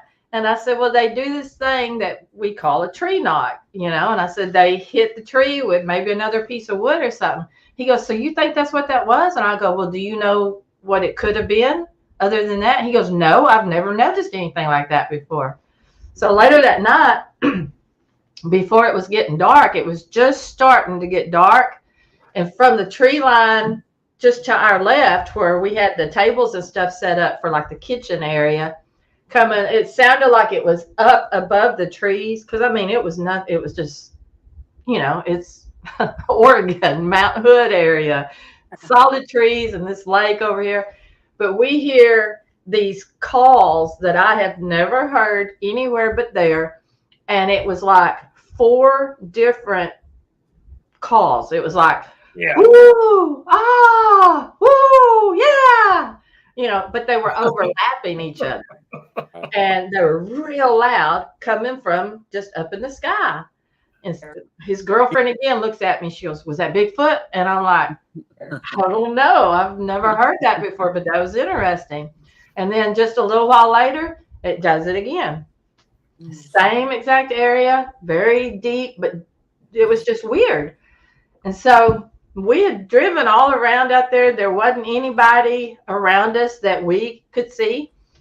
So we go to bed and we get in the tent and I'm laying there staring at the mesh, seeing all the stars. It was beautiful, but I had to talk to myself, because I could just imagine seeing one coming in and looking down at me while we're laying there. Anyway, we get through the night. Our sister Cindy comes up there with her husband Rocky, and he's this big old guy. He's a Bigfoot himself. And so they spend the day with us. We're running around playing like we're kids again, playing chase and stuff, and just having a good old time. And I'm constantly hollering at her and saying, "Cindy, Cindy," hollering back and forth and everything. And so they leave, they go home. Later that night, Cynthia, which is Johnny's girlfriend at the time, she can't go to sleep. And so the next morning, we're all getting up and we're going to start packing up, getting ready to leave. And she goes, I said, "How'd you sleep?" She said, "I slept pretty good, but I kept getting woke up." And I said, "How come?" She goes, "Well, somebody was calling their lost dog." And I said, "Somebody was calling their lost dog?" And she said, "Yeah." I said, "There's nobody around here." Because by that time, we had hiked all over that area. And I said, "There's nobody around here." I said, "What were they doing?" And she goes, "They were going, 'Cindy, Cindy.'" And I just start grinning. And I go, "Were they saying Cindy?" And she goes, "Yeah." And I said, "Their dog was named Cindy?" And she goes, "Well, that's what they were calling." And I'm grinning from ear to ear. And I go, "Cynthia," I said, "think about it. Who was here yesterday?" And she goes, "Cindy." And I said, Yeah. And I've got this little grin on my face, like, yeah, that wasn't people. And she had the most concerned look, and she goes, "You mean they can talk?" And I said, "Well," I said, "they mimic, what they hear." And she was like, "Oh my God." And, the whole time she's been like packing stuff up off the tables. She just starts throwing stuff in bags, and everything. But that was pretty awesome. So, now I have not told this to anybody. I don't even know if I've told Barbara. I might have told you, Barbara, You but I heard don't it here first. Here we go. There we go. could be a first. That's right. So that lake where we were, that was right there where we were camping. We were up on one end, and it was in the middle between us and the wood line with the Mount Hood peak back behind it, which you could see. But when my sister and her husband had come up there that day and just spent the day with us, her husband Rocky took our nephew Aiden that was camping with us, just a little boy, down there to that lake, and they were throwing rocks in it and stuff. Well, Aiden had gone around to the other side and was doing something. Well, Rocky, he's a big, jovial, just wonderful dude, and he likes to joke around, have fun and stuff. So he gets a stick and he draws a big footprint on the edge of the lake with that stick. And then he calls Aiden. He's going, "Aiden, come here, come here." And so Aiden goes over there with his little bitty his little bitty shoe. And he's comparing the size of his foot with that great big footprint. Okay. He even puts his foot inside of it, and you can see the impression and everything. Well, then Rocky, my brother-in-law, when he comes back to camp, he says, "Come here, I want to show you something." So he takes me down there and he's showing me, and I'm like, "That ain't real." I said, "Did you draw that?" And he grins. He goes, "Yeah, I did. I was trying to, fool Aiden and everything, but he even figured out I did." So fast forward 2 weeks later, I'm back in Texas. Me and Barbara and whoever else were camping at our Tribulation Bay location. And me and the other girl with the truck, Barbara, and I can't remember who else was with us, had gone into town because we had to get batteries or something. This might have been that first time at Tribulation Bay. But I think it was the next day. Y'all went into town. Yeah, I'm in the back seat of the truck, and as we had no signal at Tribulation Bay at all. We're driving in to this town, and I finally get signal. So I'm on Facebook and I'm scrolling, and I see a post from Cliff Brackman with a print, and he goes, "Went out to my location." So now I know where his location is. He goes, "I'm thinking that this isn't real, that it's probably just a joke or a prank. But being a good Bigfooter, I cast it." And it was Rocky's footprint that he had drawn with this stick inside of it. Y'all are the only people other than Larry that I have ever told that to. And now the whole world knows it. Yeah, the whole world knows it now. Yeah. But when I saw that, I was like, "Oh my God." But needless to say, with all that aside, there was some Bigfoot activity going on out there during the night. I mean, we heard some really strange things. Oh, and that is the only place. Every recorder that I put out, I had brand new batteries in it. Went to pick it up the next day. It recorded for 5 minutes. I had 2 of them out there. Recorded 5 minutes, and then that was it. They died. So I finished them, put more brand new batteries in there that very next day. And then that second night, the same exact thing. I've never had it happen like that. Well, wait a minute now. Up in the Ozark, Camp Red Eye, you and Patty, you couldn't get nothing to work. Oh, well, Camp Red Eye, that was everything though. In the Ozarks where Patty and I camped, we had that was a scary story. That's the only time I think I've actually been definitely a little scared. But not all of our equipment was dying. I mean, everything was dying. But at this place, that was just those batteries. Yeah. But There's a couple places around here I'd like to just blanket the whole place with freaking recorders. yeah, I can think of two. But I'd spend a whole year trying to listen to all that. yeah, that's the bad thing. It I is. get tired of listening to it. I don't mind recording it, but having to sit through and listen to all of it, Yeah. I'd If rather we- make if up we- my If you guys hand ever on. come up this way, we'll take you to a spot where you guys can camp out. Oh yeah. If we hear something during the night, we try to take notes at what time it is so we can specifically go. Because I hate listening to audio Oh, I Yeah. unless I know there's something on there. But y'all don't tell anybody that story I told you.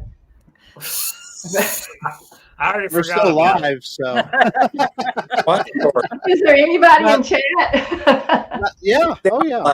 Okay, y'all in chat. Y'all don't tell anybody that story. I'm What's surprised Cliff's a lot of number? the night owls aren't up right now. It must be a weird night. Seriously, I haven't told anybody that before. But Cliff was smart enough, you know. He was like, I don't think this is a real big footprint, but just in case, he went ahead and Now tested he's it. big on casting, and we're lazy about that stuff. We don't even take casting material with us. Yeah, we've gotten so used to, you know, the activity and stuff. We're bad about even putting recorders out sometimes. And I used to journal. I quit journaling. And I We're don't there know- for the activity. We're not there to try to prove anything to anybody. You know, Right. we're just Well, there there's for a the place near experience. us that guy, he doesn't even try to take cast of anything anymore. They've gotten enough of them; they don't Yeah. need them. Yeah. Yeah. Now, if we found like a really good print or something, we'd probably say, okay, who's going to go to the store and get some stuff? I mean, that's what Shelly and I did when she found the prints out there at LBL. LBL. Yeah. Yeah. Now, do you guys use the dental stone, or you usually just get the plaster of Paris? I don't. What was the first thing you said? Dental stone. That's the new thing now. I've never used that. It's supposed to set up faster. Well, I don't even remember what it was over there at that store that we went I think to. y'all had to go buy a bunch of plaster of Paris because that's all you could find. And y'all Yeah, and went, they were about out. We like bought 40 everything miles. they had. But I Yeah. mean, Well, there were Mary so many Sabian was the one who footprints. told me about dental stone. I didn't even know about that until And it sets up faster. it's supposed to. They had something I saw one time at Hobby Lobby in Longview, Texas, where I lived, that was supposed to set up within an hour. And I didn't know. I mean, I usually just let it set and then go back after a while and see. So I never knew how long anything Yeah. took anyway. Hope some park official didn't destroy it while you were gone. Well, But we're there for a good time, not a hard time. we've casted some prints and we've got some. They're all under the coffee table in there that the TV's sitting on right I now. have a handprint that I got at my house. Yeah. Yeah. I don't know. I mean, What in the hell was that? if we saw something out of the ordinary, we'd probably try to cast it, but Wake up, Jeff. I'm here. I need a booger rock. That's what I need. I need one of Coonbo's yard rocks Yeah. to take home with me. well, I've still got one of the rocks that they threw at us. Yeah, I've got one somewhere too. So Debbie, I saved one of those balloons I found over on the peninsula on the neighboring county. The peninsula. so I tell Debbie, you, there's something going on that place. yep. Barbara, Debbie, do you guys have any like last messages for those who may have seen something and don't want to tell their story, or to those who maybe told their story but have not been acknowledged? You know, like last words to the people out there. Just, I mean, if they're scared to tell it, I mean, who cares what people think? Honestly, Yeah. these things exist, and if you see one, don't be worried about what other people. Because more than likely, especially in my findings, when I start talking about it, other people are like, "Oh my gosh, yeah, so and so over here, or so and so over there, or my Yeah. brother saw one." I mean, it opens up a whole new world to you, Yeah. and so if they think you're crazy, they think you're crazy. Who cares? That's Half right. of us are anyway. Well, that's what when people just kind of snicker at me, I say, "Well, you can laugh, but Yeah. I guarantee you they're real and they're out there." And then she goes home and she dances around the cauldron and she Yeah. says, Ah, "I hope they see a Bigfoot." No, it might make you feel better to get your story out if you can talk to somebody, because Yeah. some Yeah. people hold it in to a point where it affects them really bad. And sometimes it can just help to talk. And there are people out there to talk to. There are And people out I there would that'll almost be guarantee you that there's going to be understanding. somebody that has a story too that Yeah. they're talking to. Yeah, that's why we like to share, because you might hear something you go, "Hey, that happened to me. And I Yeah. didn't think anything about it." Yeah. that's right. Yeah, tell your story. Get it off your Yeah. chest. That's what we're trying to do, and I try to be as gentle as I can with people, but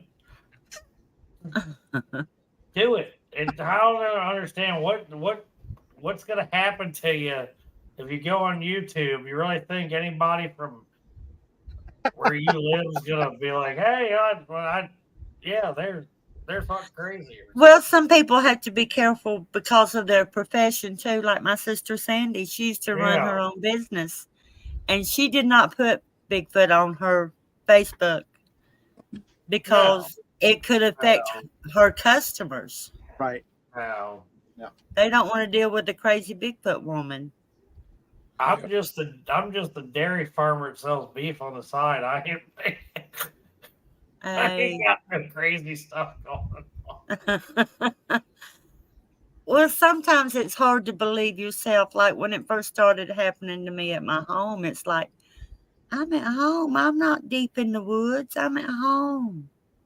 I'm at home and this stuff is happening. And then it got where anytime I had to leave home, I was in a big hurry to get back because I wanted to see what they had done.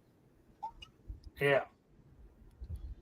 My kids, for a little while, when they were in school, I wasn't researching then, but they knew I believed in it. And I would talk about it occasionally. Well, at first they were like, "Mama, don't talk about that when our friends are there." But inevitably, later on through the years, the older they got, the more I did start talking about it. And all of their friends think I am the coolest because of that. Yeah. And so now my kids, if I'm talking about it, they'll listen and then they'll just kind of roll their eyes, and I'll say, "That's all right. I'll go talk to your friends." Yeah. Because But we're just plain old people, and if we can get out there and do it, anybody can. Yep. You have fun doing it. Yeah, have a great time, because even if you don't have Bigfoot activity, you had a great time in nature. yeah, Yep. That's true. it's so relaxing. It is. I don't want to leave sometimes. It's hard for me to pack up and go. Yeah. I don't know, rule would anybody be out at 11:44 p.m. picking maters? Okay, Misty. Good Lord. No, Things of are course, different in Misty's Lake Pine, I out guess. at midnight picking up the tomatoes. Jeez. I'll be getting out of bed in 4 hours. Oh Uh, my gosh. Yeah. Whew. I Oh, want- I'm we glad I'm don't not on shut the milk. up. I'm You glad have I'm to not tell on us the to shut shift up. tomorrow morning. yeah, you're gonna have to say, okay, that's it. Yeah, I'm glad I'm not doing the milking shift tomorrow. Uh, David knows we can talk for hours. I love it So though. we'll have you on again because we could definitely go down to all sorts of rabbit holes. Yeah. Yeah. Sun's I'm not still gonna shining tell at any more David's house, secrets, right? though. And David, Maybe it not. It's ain't even that 9:45. late. David, it's only like 9:45. No, it's 8:45. Oh, is it's it 8? Okay, 9:45 8:45. where I'm at. Yeah, Okay. it's almost 10 o'clock here. It's 10:45 here. 11:45 here. It's 11:45 right now. Yeah. David, where are you at? I'm in Oregon. Oh, David's okay. got that Oregon service. He's Yeah, got, duh. We was just talking about that. Yep. Yeah. It's But 30. all I can say is don't be scared. Get you a partner. Don't go in the woods alone. I don't think that's a good idea. Anything can happen. Get you a partner. Go in the woods, do some boots on the ground. And you're going to love it. You're going to find out, hey, this is great. And I want to go back and do it again. You'll become addicted. Yep. As long as you like to camp. Yeah, you got to be somewhat outside person. yeah, you gotta be used to it, like some of us. Otherwise, I don't. Yeah. Well, I think it's more country folk. I don't think city Yeah. folk really. If you grew up out in the middle of it, it's not that hard. Yeah. well, even if you're a city folk, you can go ride around in your car. You don't even have to get out of your car, go somewhere. Yeah. That's a start. That's Yeah. right. That's right. the start. Yep. But for us that have lived in it, it's a lot easier to not freak out when something's happening. Yeah. And there's so many people out there that don't get in the woods really. And so it's definitely harder for them to believe that something like this exists. But, I think most of us probably grew up in the country. I did. And I not just had experiences, but I've seen one, personally within 30 to 40 feet in front of me. So it's not just that we believe, we know that they exist. And that's the most important thing. Yeah. And We know it's there. We don't have to go out and prove it to anybody. yeah.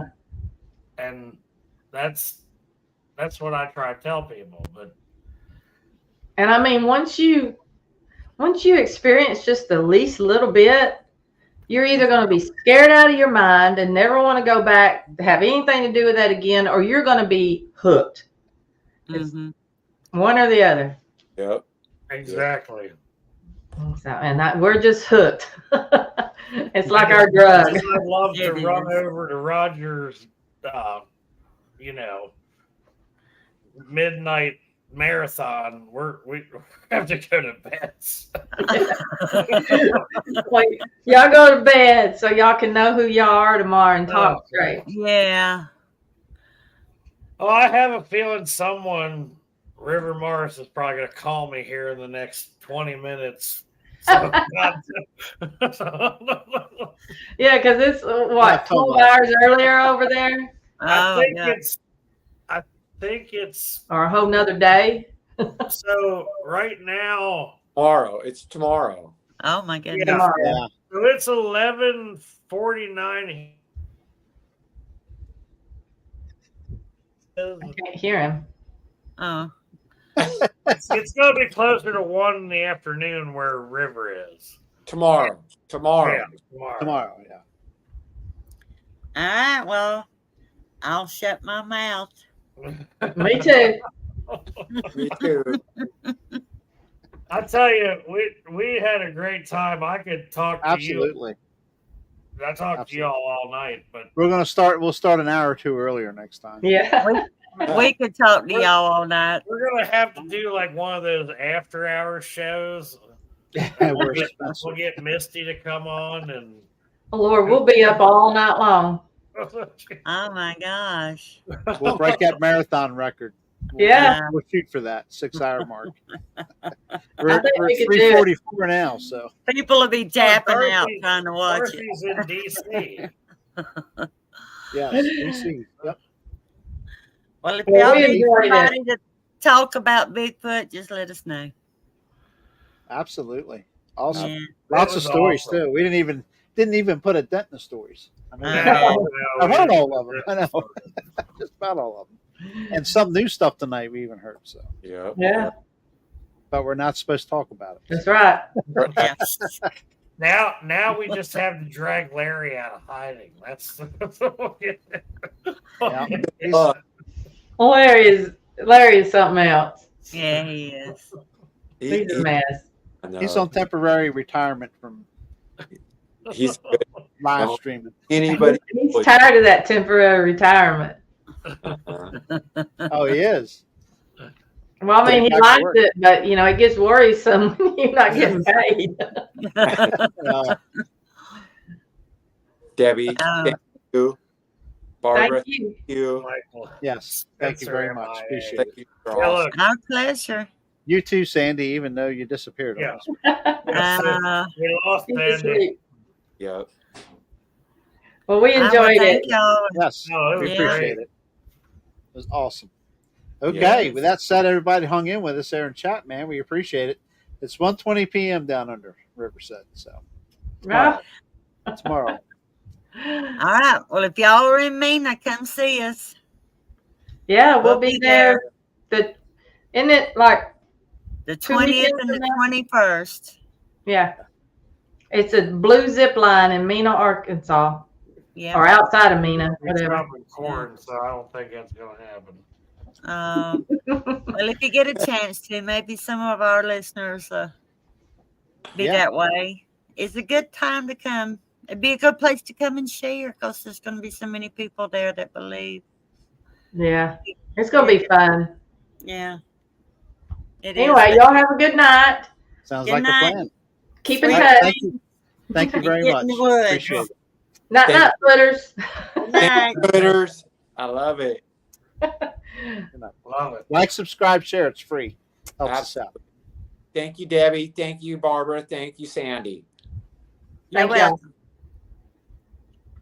Thank you. Good night. Night.